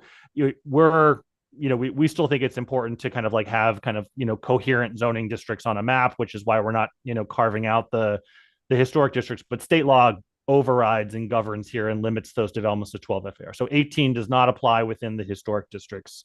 So just to clarify on that point, to answer your question or your kind of speculation about the likelihood of seeing these 1,000-foot super tall pencil towers like the one everybody loves to hate on Fifth Avenue, you ask kind of like how many we think could result here. We're very confident in saying that the number that we think would result is 0, frankly. That kind of building that you see that super tall 1,000-foot tower, that's a luxury condo building that tends to be what these super tall buildings tend to be, or like these luxury condo buildings that have no affordable housing in them. Every new construction building within the MSMX plan area would be subject to MIH, would have, anywhere from a 20 to 30% affordable housing requirement that would apply within the building. MIH has really specific rules about, you can't shove all of those affordable units to the bottom of the building and then launch your building to the moon. For luxury housing, you have to distribute affordable units within, most of the building. And what we've seen as a result of those rules and MIH is that the buildings that are constructed in MIH areas tend to be rental buildings as a result of that. You tend not to have condo buildings. In fact, I don't think we've ever seen an MIH condo building constructed. And this kind of rental building with affordable housing provided within it, it naturally limits the height of the building that results. It makes it much less likely that you're going to have buildings that are super tall 1,000-foot buildings. What is a much more likely result is a rental building with more reasonable, floor to floor heights, not like 1 unit per floor, or, 1 unit over more than 1 floor. And I think that's what you're seeing in what we've shared with you tonight are, buildings that, pencil out in the, 20, 30, 40 story range, as the likely result for MIH buildings. So we really don't think it's likely that you're going to see these large buildings. Now, I mean, might there be some, landmark transfers that you mentioned, that lead to a building, having additional floor area as a result of transferring from a landmark? That's certainly a possibility. That's a great thing for landmarks to be able to take advantage of that flexibility. There might be some zoning lot mergers that, result in some excess floor area moving to, adjacent sites. We've talked about tonight, so many of these sites in Midtown South are overbuilt, even beyond the 18 FAR that we're proposing. The ability to kind of like merge zoning lots and shift floor area around is pretty naturally limited as a result of that built floor area. But those kinds of zoning lot mergers, when they do take place, serve another purpose. Like, you're getting kind of a de facto preservation on the buildings that are transferring their excess floor area elsewhere on a lot. So, yeah, so I hope that answers your question. It's, a lot of answers to a singular question. Yeah, no, that's really helpful. And I guess I'm curious, how many of the sites are underbuilt? I'm glad to hear there's a lot overbuilt, but the soft sites that are underbuilt, is there a certain percentage you guys are looking at?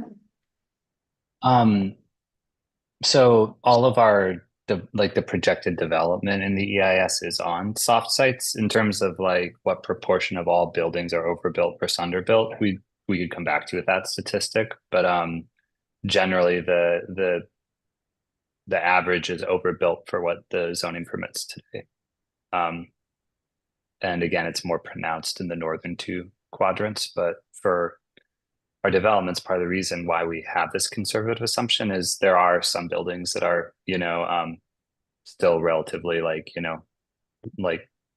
1 story, 2 story, 3 stories, and those are more likely assumed to be redeveloped. And, we did look at zoning lot mergers in some of those cases, but as Eric alluded to, the fact that there are so many, like 18, 20, et cetera, FAR buildings throughout all 4 quadrants, kind of limits the extent to which developers would merge, because it just wouldn't be of service to them to be merging with an overbuilt building.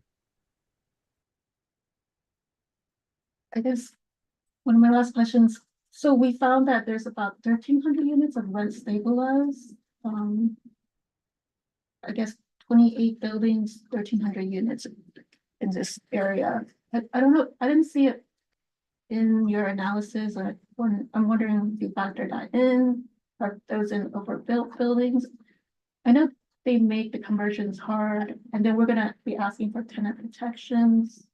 Just curious how DCP has considered those units? Yeah, well, I mean, buildings that have stabilized tenants in them today, you know, I mean, they enjoy very substantial protection under state law that, you know, and that was greatly increased in 2019, you know, changes to state law that closed so many of the loopholes that had been present previously that had led to, you know, really, tenants being, you know, evicted or you know, harassed out of their units. And it's really prohibitively difficult to demolish a building today that contains a rent regulated unit. Requires approval from, state housing agency, and it's a scenario that does really not take place very much anymore compared to in the past, when this was a real significant concern that many people very, rightfully raised. But we do have some number of rent stabilized units within Midtown South today. Maybe another member of the team can speak more, to the work we've done there. But, again, they enjoy very, very strong protections under state law. Yeah, that's correct. And generally, as like part of our seeker standards for identifying sites that could redevelop, we don't include sites that are rent regulated because of the protections, as Eric alluded to. And in our study area, there actually are a number of income restricted units that were created through the M160 rezoning from 2011. It's part of like the older inclusionary housing framework where it's like incentivized as opposed to being mandated, but that did provide a substantial number of units over in the southwest quadrant.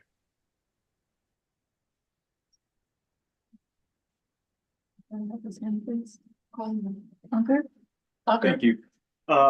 Two quick questions to follow up on what you're talking about. Does the existing zoning guarantee income restricted units? I know you mentioned that the rezoning would require income restricted zonings under MIH, but does the existing zoning require that? And then the second question, a follow-up to Julie's concern about rent regulated existing tenants. Can you confirm that nothing in the rezoning would change or lessen any protections, legal protections for folks who have rent regulated apartments? Yeah, you were correct in that I'll answer your question, which is that the current zoning generally, except for this one little M16D area that's present in the southwest quadrant, does not allow any housing at all. And that includes income restricted housing. So there's no requirements for affordable housing in this area today because there's no housing permitted generally today. The proposal would introduce housing and would mandate income restricted housing for the first time via MIH. For the I'm sorry, I'm forgetting the second part of your question. Can you please confirm that nothing in the rezoning would change the legal rights and protections available to rent regulated tenants? Yeah, no, nothing would change that. That's, those protections are mandated by state law. Yep. and changes to zoning don't affect that. Thank you. Thank you. Myrtle. It's a very, very quick question. What is just to put a number on it, what is the EMI for MSMX? Oh, the AMI, like area median income for what is that number? Oh, for what's existing for the area or what's being proposed under like mandatory inclusionary housing? So for the calculation of say 10% of residential floor area be affordable at 40% AMI, what is that AMI number? At 100% AMI. What is the average? I'm not sure off the top of my head how like neighborhood specific it gets versus New York overall, but we can definitely get back to you with what the AMI for the areas are. But do you use AMI for Manhattan, or is it New York City, or is it specific to that general area, considering it's not very residential right now? Yeah, we can get back to you with that info, but it certainly wouldn't be for anything as granular as like this plan area specifically that doesn't allow residential now. So it wouldn't be skewed by that.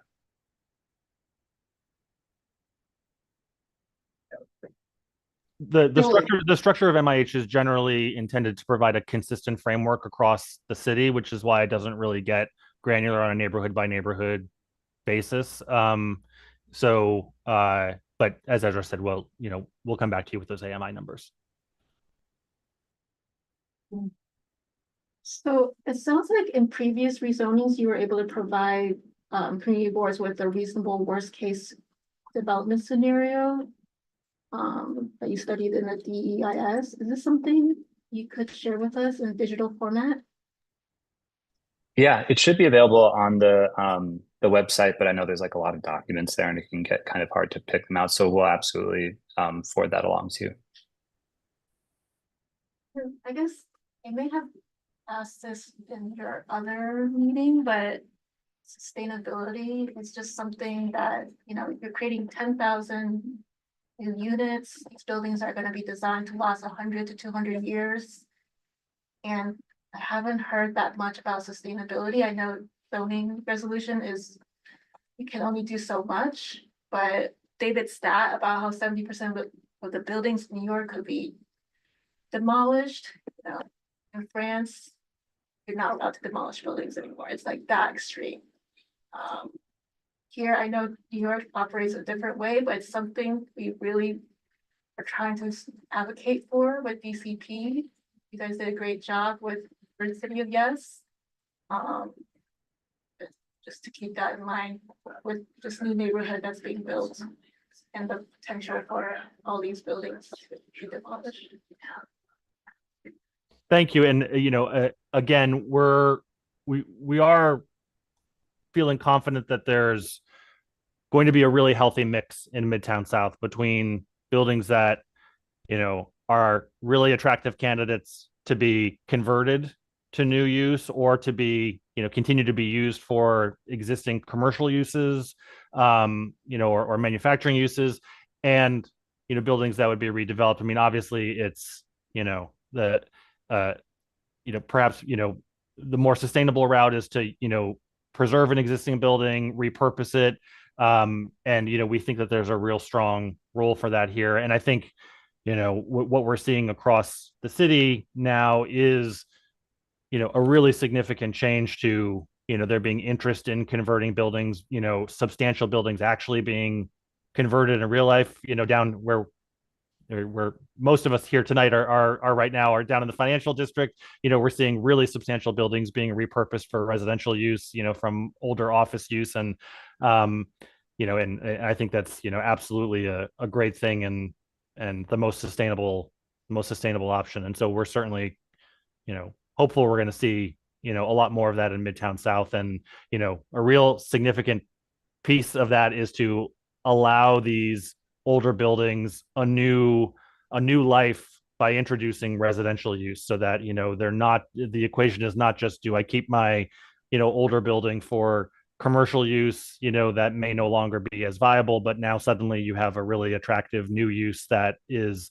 available to you and you can repurpose your building. I think it's a really important goal here. Anybody else from our committee before we go? Just one last thing. I know affordability is really the hardest question to address here. And, given that there is no residential at the current time, it becomes very hard to calculate what, an AMI would be for the district. But we do know that there are significant numbers of low-income seniors, disabled, and the like. And that as we see increased workers, perhaps whatever it may be at street level, how do we factor in the true affordability for much lower paid workers than we might expect otherwise in this area? Yeah, well, thank you for that comment. And I believe I can't remember, one member of our team mentioned earlier that we're going out with this plan with all three MIH options being proposed together, option 1, 2, and 3. And, that includes what is now a new standalone option that used to be called deep affordability, which, really targets the lowest income bands that, MIH provides for. And, at the 40% AMI mark. And, we've got a road ahead of us in the public review process to determine what are going to be the desired MIH options to actually implement here at the end of the day when the city council eventually takes up this measure. They're the ones that typically determine which are the MIH options that actually get implemented at the end of the day. We tend to cast a wider net, which then through the process people identify what the priorities are. So I think we'll see how this conversation evolves through the public review process to determine which MIH option or options, because more than one can be mapped simultaneously, are eventually implemented in Midtown South. Thank you.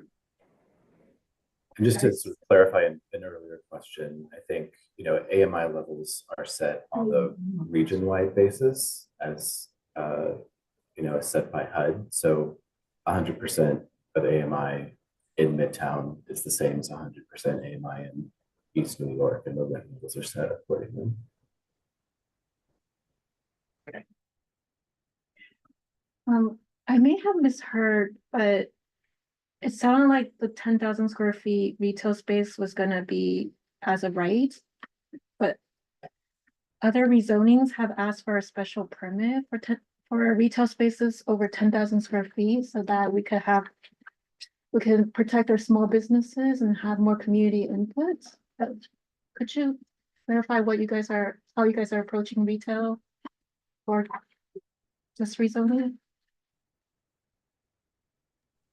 Sure. Well, what we are proposing in Midtown South is to allow retail above 10,000 square feet as of right, where today it is currently, subject to a special permit. And, we're basing this decision, really based on the characteristics of Midtown South, the types of buildings that are present in Midtown South today, the historical uses that were present in Midtown South over its long history. As Ezra talked about, in the kind of the background section of our presentation, this area has long been a significant commercial shopping district with department stores present in the area. Many of the buildings, were originally designed to accommodate those types of uses, with large floor plates and even into more recent times, you have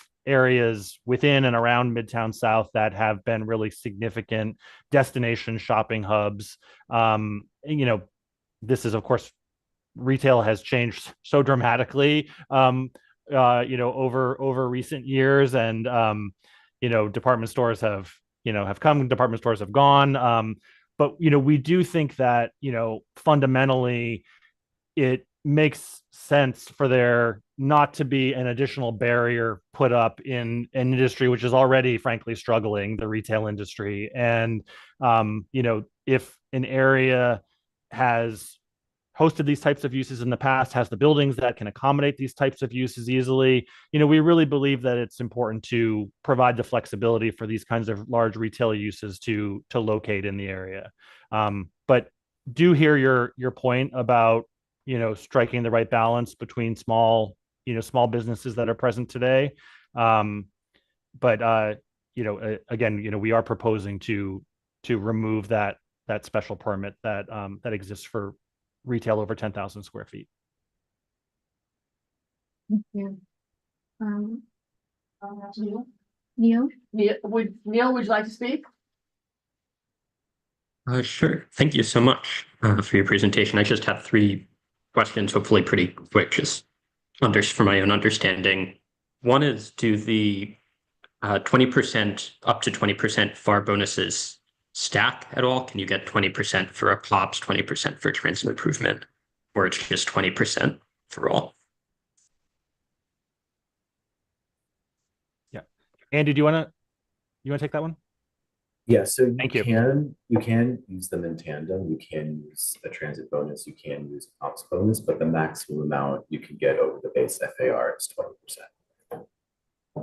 Okay, great, thank you. And are there tools in zoning for allowing additional FAR for certain commercial uses that we want to incentivize? You know, I think the POPs are great, but we also need hospitals, urgent care, as another medical use, and supermarkets. So I'm wondering if there's any ability within zoning to provide like FAR benefits for certain commercial uses that we're trying to promote. Yeah, thank you for that comment. And I mean, we certainly don't disagree that these are really important uses, and we do really hope that by introducing residential into these districts, these kinds of neighborhood services that don't exist today will want to come into this area to serve up to close to 10,000 new residents. We talked about that we are providing a floor area exemption for schools, for public schools, for example, in the area. It's different from a bonus. It's an exemption of floor area. In some parts of the city where there's a lack of access to food stores and fresh food stores in particular that provide produce, and fruits and vegetables and meats and cheeses and those kinds of things, there is a program, the Fresh program, which provides for additional floor area when you provide that kind of an establishment within your building. But that is really targeted towards food deserts in the city. So we don't have kind of like a similar incentive program that applies to that kind of use in an area that's not a food desert, or or for uses like healthcare, like urgent care, for example, as you said.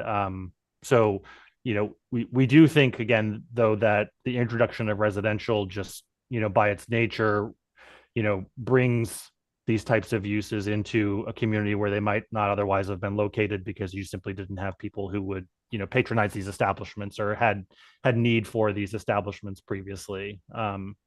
Yeah, I would also note that the current manufacturing zoning doesn't allow many community facility uses, like things like libraries and whatnot. And so by pairing the manufacturing and residential districts as proposed in MSMX, the zoning will also now permit those other community facility type uses to locate here. Great, and just one more question. I had a bunch of questions that I sent to the committee, and probably they'll be sent over, but just one I wanted to ask now. I think the transit improvement bonus is a great idea, but also Midtown has, as you mentioned, some of the best existing transit. Is there any precedent in zoning for like a transit improvement fund for a FAR bonus in exchange for financial contributions, say to the MTA or other transit agencies? Improve transit and the rest of the system will improve the neighborhood if more workers can get to work there and there's less congestion. Also, residents can get outside the city. Yes. Yeah. So I know it's, and I can't speak to this because I'm not sort of. Can you speak up? We're having trouble hearing you. Is that better? Yes, thank you. Okay. Into my mouth.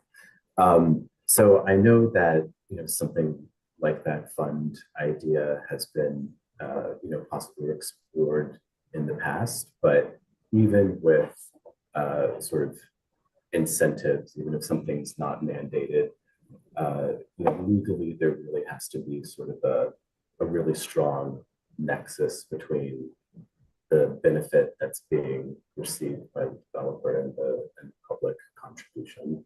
So because of that, that's why there's this geographic linkage between the site that's contributing the funds and making those improvements and the station itself, and it sort of has to stay that way. And thank you, Andy. I'd also say that we're proposing as part of this plan to expand the radius around a development site, that if a transit station falls within that new expanded radius, you could receive the bonus for improving that transit station. So you have a lot more transit stations that can kind of be captured here than would normally be allowed, which is really significant. But also, the types of improvements that that this particular incentive program allows for, do all kinds of things from street level all the way down to platform level. It can include, punching new elevators through that create accessibility into a station for the first time, or, to a platform for the first time, widening stairways, widening platforms, reconfiguring fare gate areas to accommodate additional traffic and eliminate pinch points. We all ride the subway. We know there's almost a bottomless, need to improvements to the system. And, I think there really is the opportunity for very meaningful improvements to accessibility in stations where it doesn't exist today. And so, we think that there's real opportunity here in Midtown South, especially when it comes with expanding the applicability area to capture more sites and capture more transit stations. Just making sure I understand, the developer does not have to make the improvements themselves as part of the construction project. Like, they don't need to hire and oversee the people that are making the actual improvement. It's just. They actually do. They do hire and oversee the people, and they build it in collaboration with MTA, but up to MTA standards. So it definitely puts developers on the hook for ensuring those improvements for which they're getting that FAR bonus are delivered and usable. And the space that they get as a bonus can't be occupied until you've, made good on delivering the improvement. Like infrastructure, like bike parking, publicly available bike parking, or city bike stations, have those ever qualified, or would that be allowed? No, those aren't qualifying improvements for the transit bonus. It is, about like either subway infrastructure, like rail mass transit specifically. Okay, great. Thank you. David? Hi, thanks, guys. Appreciate it. Appreciate the presentation. Just to follow up on the community facility use. So it strikes me that it's a little unusual that you guys are giving an FAR exception for public schools and not for other community facility uses, right? So, it seems to be that it would be beneficial to have, other uses, preschools, hospitals, medical facilities, all the different uses there. So that's interesting that there's no kind of specific FAR bonuses for community facility use. I know it's underutilized in most of the city, but it strikes me that it's kind of helps create a better, I guess, a full range of services for this area. One of the things that well, I'm going to take a little bit of a different position than other folks on this community board, in that I appreciate tall buildings, and I think it's a efficient, sustainable way to live. And I think that being in Midtown Manhattan, I think this is the place that we should have tall buildings. So I want to go on record for saying that I appreciate the ability to kind of build tall buildings here, because I think it's the most efficient, most productive way for a city to grow. One of my considerations, though, that I'd love to see incentives to not do this is to build kind of 25-foot wide buildings, and to actually have wider buildings so that the layouts are more efficient. You're able to have smaller units and be able to have more efficient, more affordable units. Is there any consideration to not having these 25-foot kind of towers that just shoot up to the sky at 18 FAR?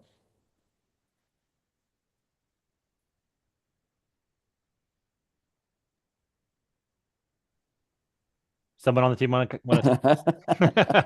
But I mean, like, it'd be great. Like, I mean, I know there's other districts where if you have a certain floor area, right? If you have, you know, whatever, 50,000 or 100,000 FAR, that you get a bonus, right? There's like some sort of bonus that you can get where you can actually build even higher, right? So it'd be great to implement something along those lines where we don't have to end up with a line of 25-foot rental buildings that each have a residential lobby, that each have the services, that each are wasting space on elevators and stairwells and such. And so to have the most housing that we could possibly do in an efficient way would be to have it over a number of sites. And so to have some sort of bonus that folks can get by assembling and creating efficient buildings, I think is probably best for the community there.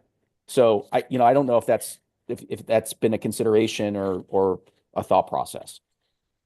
Yeah, no, thank you. And certainly appreciate your comment there and welcome your receptivity to height. We don't have a lot of 25-foot wide lots, in Midtown South, but I think maybe you're speaking, more generally about just kind of like small lot conditions, in general. But, I don't think, nor are we projecting kind of like lines of, just individual narrow buildings like side by side, each with, a lobby. And, we don't really have the ability to kind of force property owners to kind of consolidate into larger lots. Yeah, no, I'm not saying force, but incentivize to not, right? Carrot stick versus the push of the law. Right. I mean, I think that incentive is kind of naturally built in, right, to what comes with greater efficiency in and why we see so common, or not so common, but it's a not uncommon occurrence for there to be zoning lot mergers. We talked about those a little bit earlier on this call,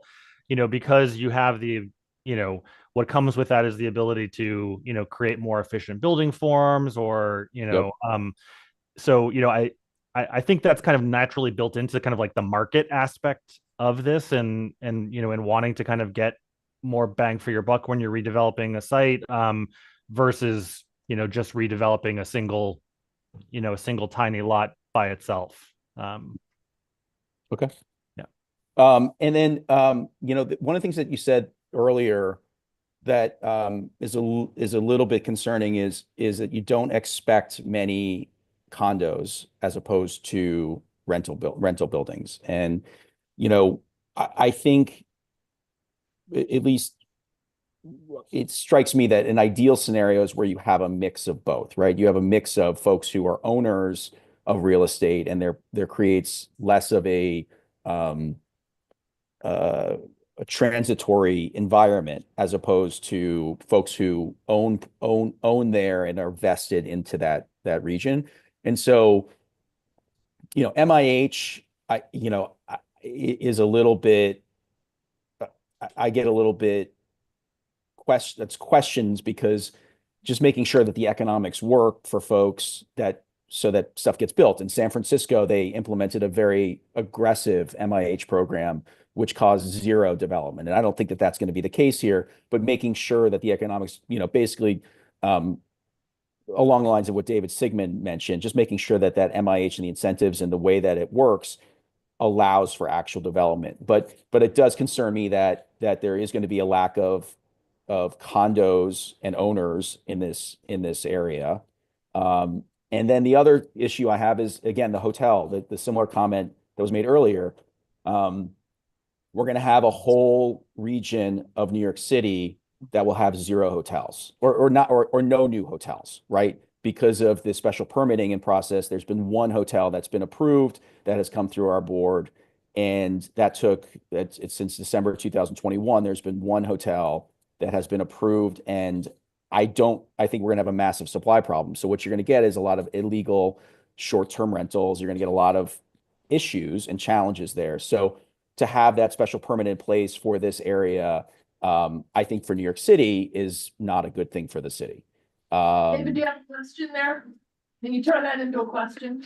Yes. We're in question. Is there any discussion of removing the special permitting for the Midtown for the rezoning here. Thank you. I'll start with your comment on condos. I mean, obviously nothing that we're proposing prevents or prohibits in any way, home ownership models. And, I think we could, maybe there's the potential to see, some converted buildings that could be, condo and accommodate the required affordable housing within them as well.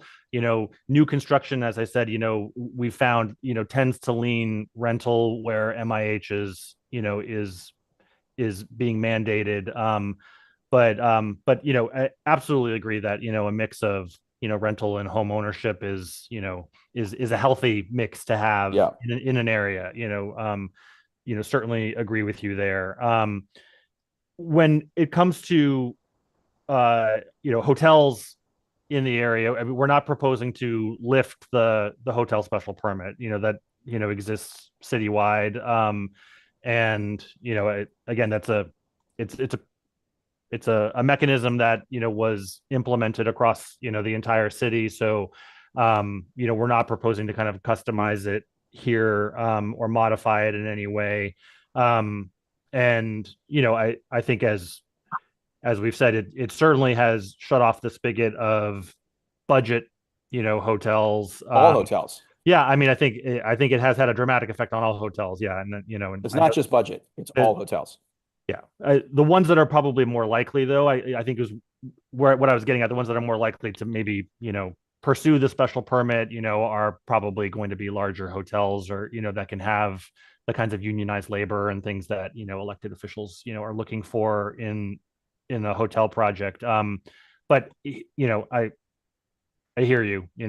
When the hotel special permit mechanism was being introduced, there were certainly a lot of voices. There was a lot of comment about what effect that would have overall in the hospitality industry in the city, and it's a fair point to make, but we're not proposing a change as part of MSMX. Thank you. Thanks for the presentation. Thank you. Okay. And so what? We were going to go to the public. Can I ask one more question? Okay, we do have to give the public a little bit of time. So has it not been asked? Yes. It's not good. You mentioned that, so 18 FAR is the highest that we can go for residential within city zoning.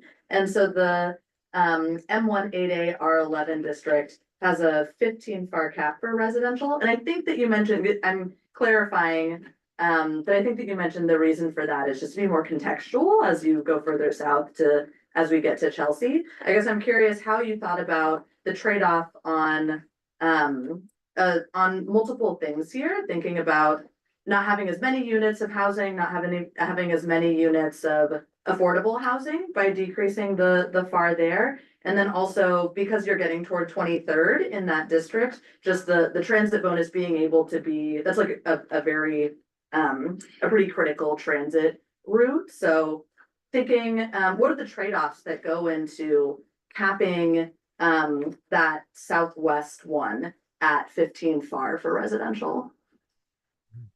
Yeah. Thank you. Thank you for those comments and questions. And I believe it was Ezra that said, earlier that, we'd be happy to kind of come back to the board to talk about the difference in units that would pencil out, comparing the 15 versus, a potential 18 in that southwest area.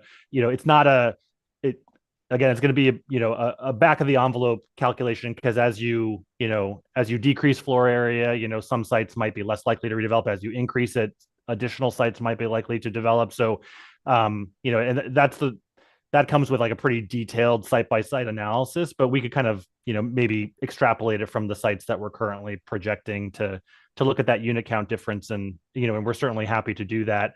When we're determining what's an appropriate density to map in a specific area, we are really careful to look at it from a variety of perspectives. We've got, kind of our overall goal for the entirety of Midtown South, which is to introduce housing here, to maximize opportunity for housing. And, that's certainly an overall goal. But one thing that, we said pretty consistently during our engagement process was that we were not going to treat this entire rezoning area as kind of one monolith, but we were recognizing, especially because we're talking about four discontinuous areas, four kind of separate areas, that we really wanted to be careful and look at each one of them individually and look at what the existing densities are in those areas, what kind of building heights might be appropriate in those areas.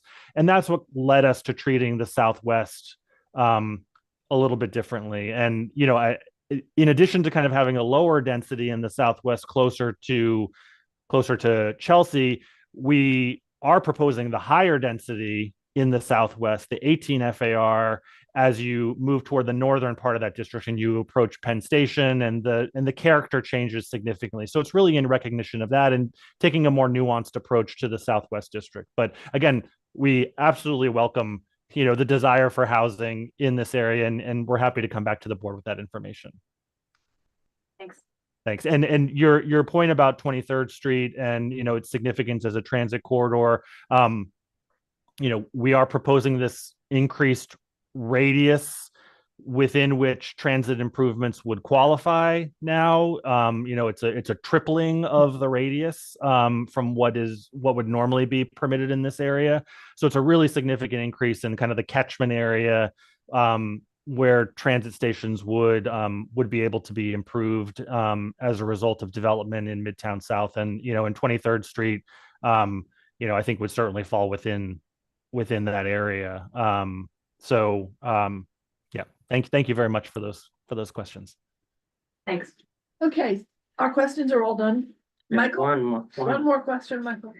Okay, about in the current special garment center district, there's a zoning text about illuminated signs, and the A1 district has one regulation, and the A2 district has a prohibition on flashing signs because that area is more residential.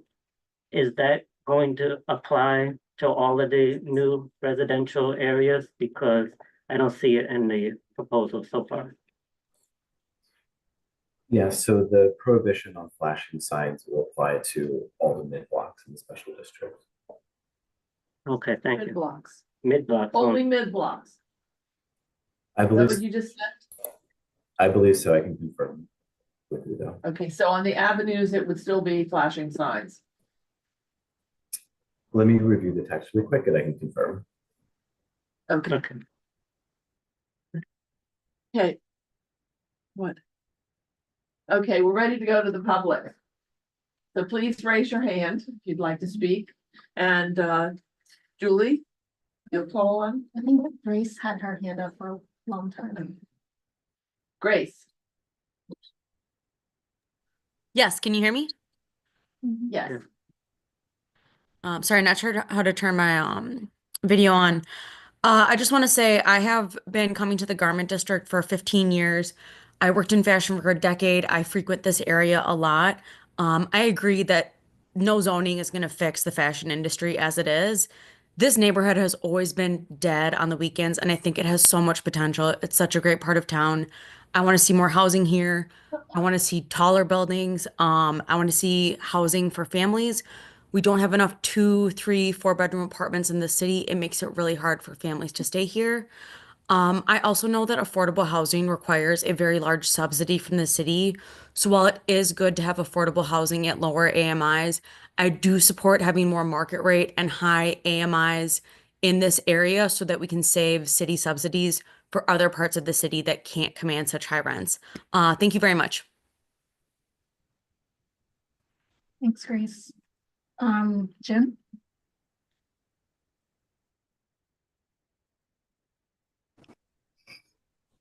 Hi, can you hear me? Yes. Hi, Jim Wright. I'm a resident of CB5 and the southeast quadrant. I just wanted to take the discussion back. I appreciate all the discussion here, and let me just say that I'm very supportive of identifying these manufacturing districts as additionally residential. districts as well. And the overall approach, I think, makes sense. But I wanted to get back into a little bit more of the planning and urban design perspective and not just the zoning.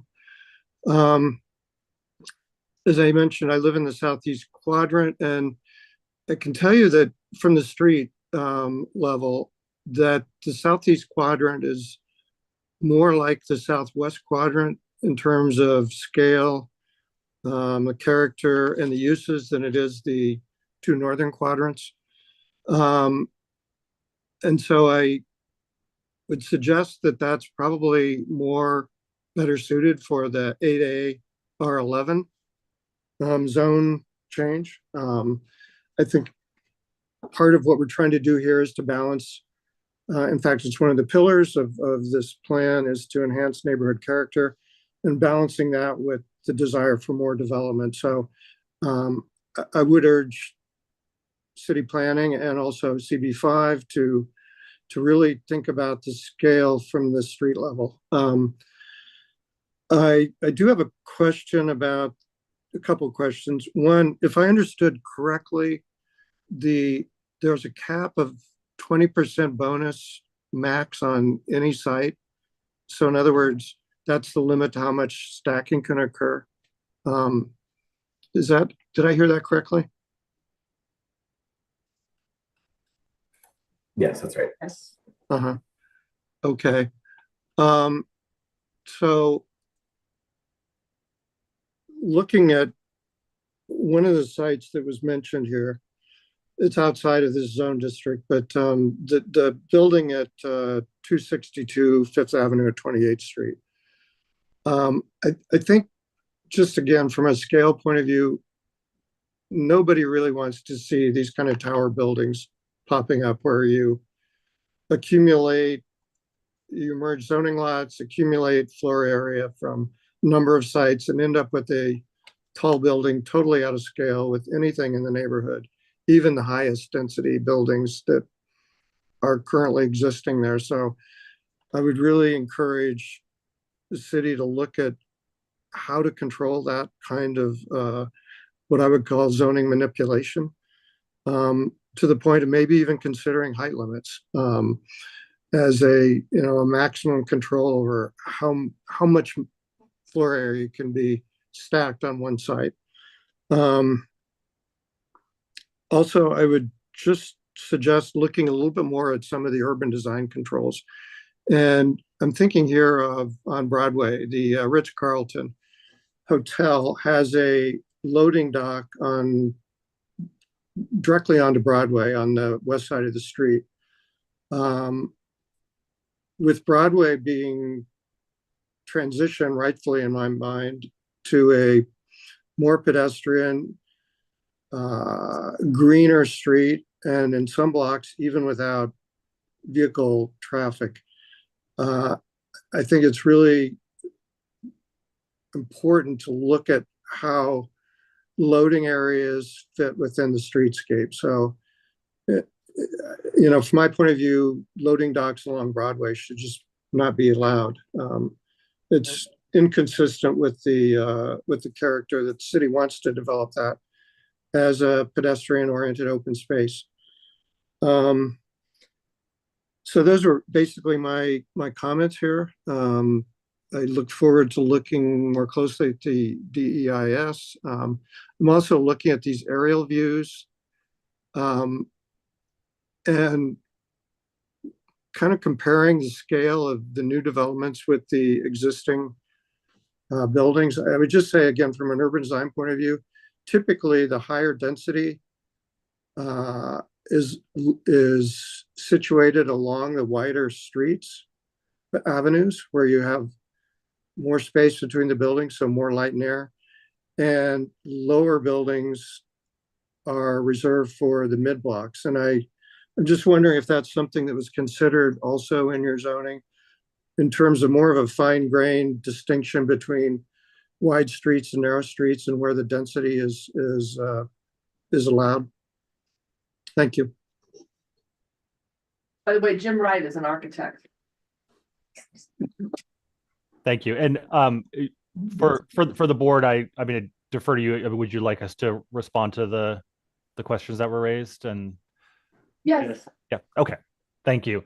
And thank you, Jim, for your comments. And we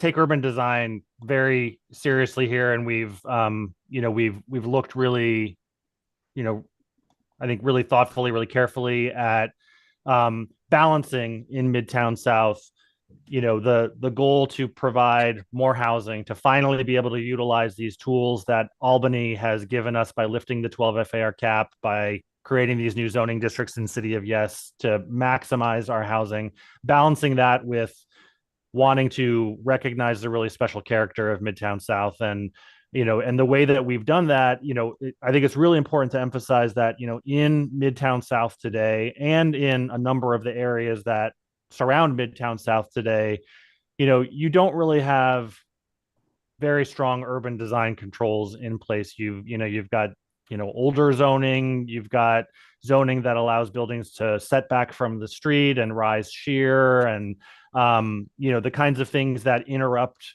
the really, special street wall of the area, where you've got, big loft buildings that, come right up to the street line and rise before setting back. That kind of thing is not present in the area today under the existing zoning. It's one of the, I think one of the really significant moves that we're making from an urban design perspective in Midtown South is to require buildings to hold that street line, to rise from, right from the edge of the sidewalk up to between 6 and 15 stories in height before setting back. The zoning we're putting into place also says that if you've got neighboring buildings on either side of you that, rise higher, they're kind of more muscular, we like to say, loft buildings on either side of you, you can rise to match those street walls, so that, you have a real consistency in street wall. And, that really typifies the area today when you're at street level. And it's one of the reasons also why in our presentations we try to balance the helicopter view of a neighborhood to, provide kind of factually the information about, the types of buildings that would result. We balance that with sketches of what these neighborhoods would look like, the way they're experienced by, everyday people when you're walking down the sidewalks. And that's really the most significant thing, is how will these streets feel, as a pedestrian, walking down the street. And we think these street wall regulations can accommodate the higher density, accommodate the large amounts of housing that we're hoping to see in Midtown South, but doing it in a really sensitive way that respects the street wall. And I really appreciate your perspective as a resident of the southeast area. These are really valuable perspectives to provide. But I'm sure as a resident of this area, it's a pretty varied landscape today. You've got, buildings of all different shapes and sizes, in and around that southeast area. But again, what we think is really most important to do is to ensure that, you don't have kind of like setback towers that interrupt the street wall, that rise to 1,000 feet in height. And again, we feel really confident that it's not going to be the end result in Midtown South with the combination of, our affordable housing rules and our urban design rules. Your comment on the loading dock on Broadway is an important one. And, I think that there may be some restrictions on where loading docks can locate on, wide streets like Broadway. I'm not exactly sure how the Ritz-Carlton one came to be necessarily. Perhaps they got some kind of special permission to do it. I don't know offhand. But definitely hear your comment about that. And it's obviously important that buildings be able to kind of, have service areas and things like that. But, absolutely hear you on, the really significant changes that are being made to Broadway and trying to create a much more welcoming, pedestrian friendly corridor there, and the effect that a loading dock could have on it. And we're happy to kind of look into this a little bit this particular issue a little bit more and how that loading dock came to be. But again, I think there are some restrictions as to the placement of loading docks on wide streets like Broadway. Thank you. Thank you. I think Ricky is next. Hi, thanks very much. That was a very useful presentation. So I'm a resident of the in the Southeast District, and we live in a 12-story co-op. So while we support a lot of the ideas, to make it a more this MX rezoning to make it a more desirable place to live. I was wondering if you've considered the potential negative impacts on existing residents. So we are next to Landmark Church. There's a fairly large parking lot to our south and west on two sides. And I think in your plans you have suggested like a huge, 500-foot building be erected right, near us. And that would have considerable impact, this 18+ FAR building constructed on two sides of our 12-story co-op. Both frontages have windows. And honestly, there is trepidation about such a thing, a huge tower going up, that would sort of destroy the character. And of course, the construction would have profound impacts on our building itself.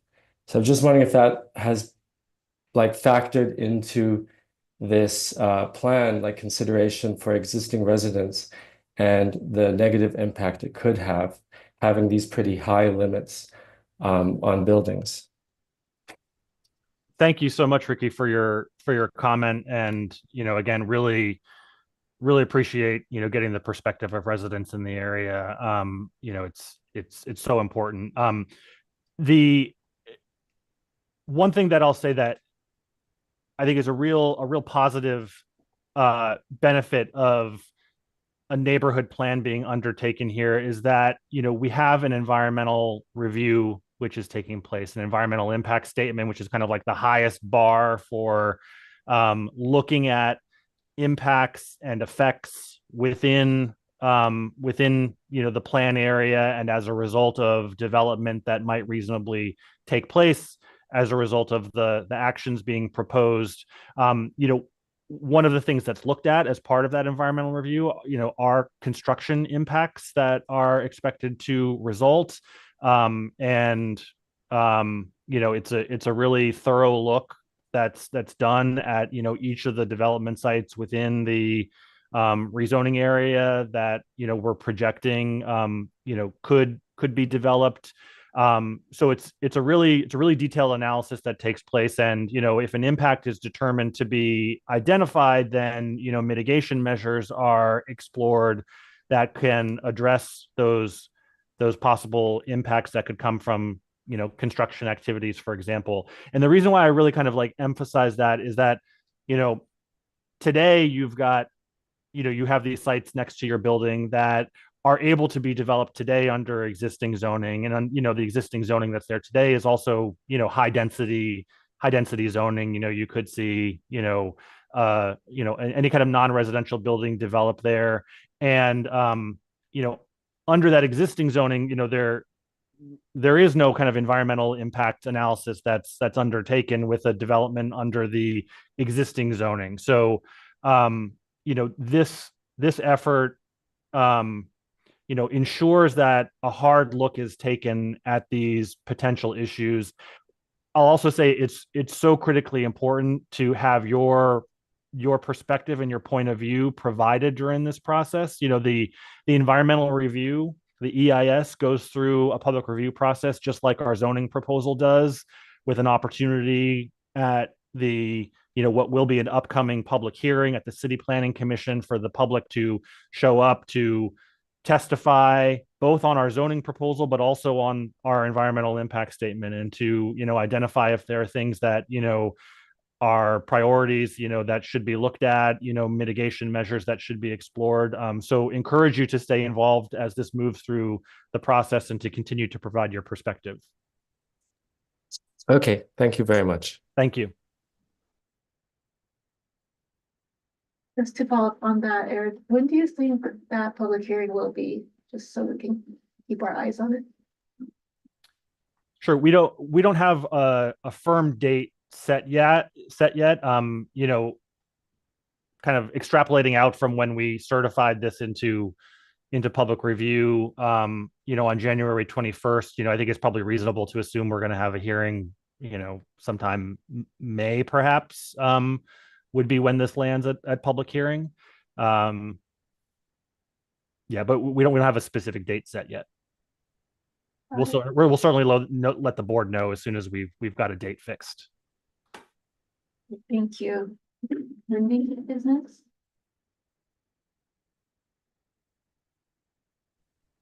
Hi, can you hear me?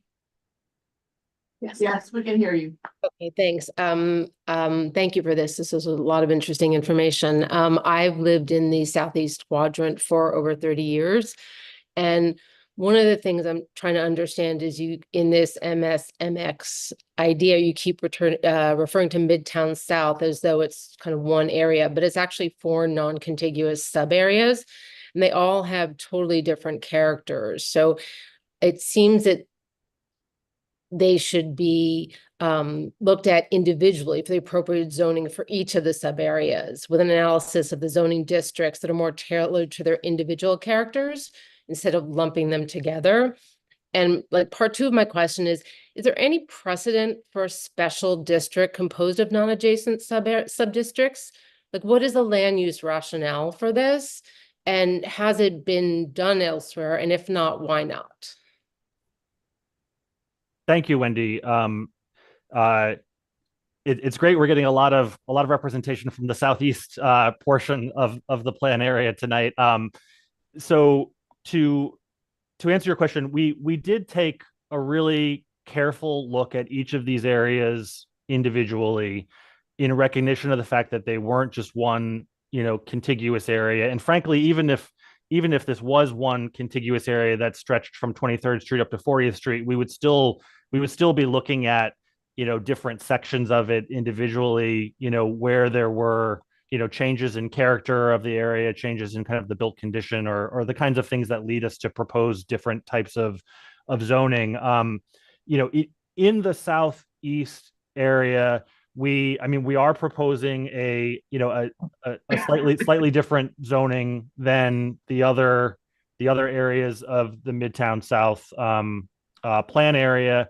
You know, we're perhaps recognizing that the area is more appropriate for residential use than for non-residential use. We're going with a lower non-residential use and a higher residential use in that area, which is kind of like the recognition of the differing character of the southeast quadrant compared to the other 3 areas.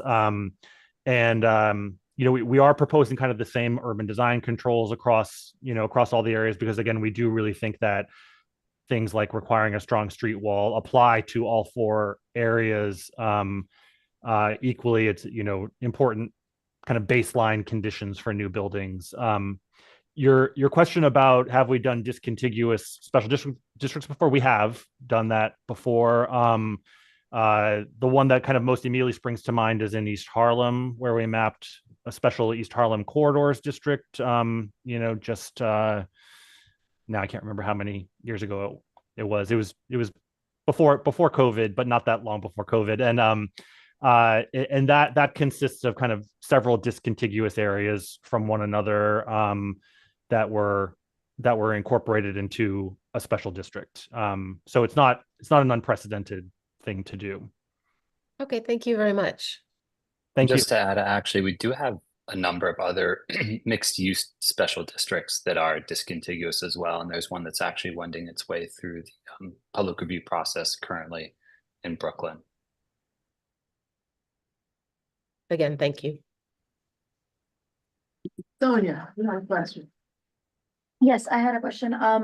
To address a few concerns that came up earlier, I want to ask if supportive housing is within the jurisdiction of zoning, or if that's a consideration you guys would make if so.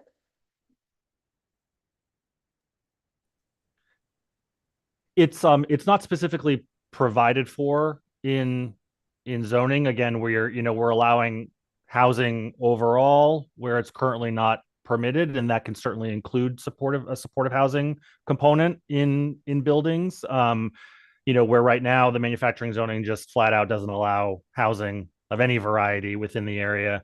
MIH doesn't specifically target supportive housing. These are the kinds of things where we usually look to publicly owned sites, city-owned sites, to be able to go beyond MIH in terms of the amount of affordability or into deeper levels of affordability, or to provide targeted affordability either for supportive or senior or LGBTQ affordable housing. Those are the kinds of things where we have publicly owned sites where we can be more aggressive in that way. Unfortunately, in Midtown South, we do not have public sites. Frankly, it's unfortunate. We always love to be able to leverage our publicly owned sites wherever we can, and and we're certainly doing that across the borough right now, but we don't have that in Midtown South, unfortunately.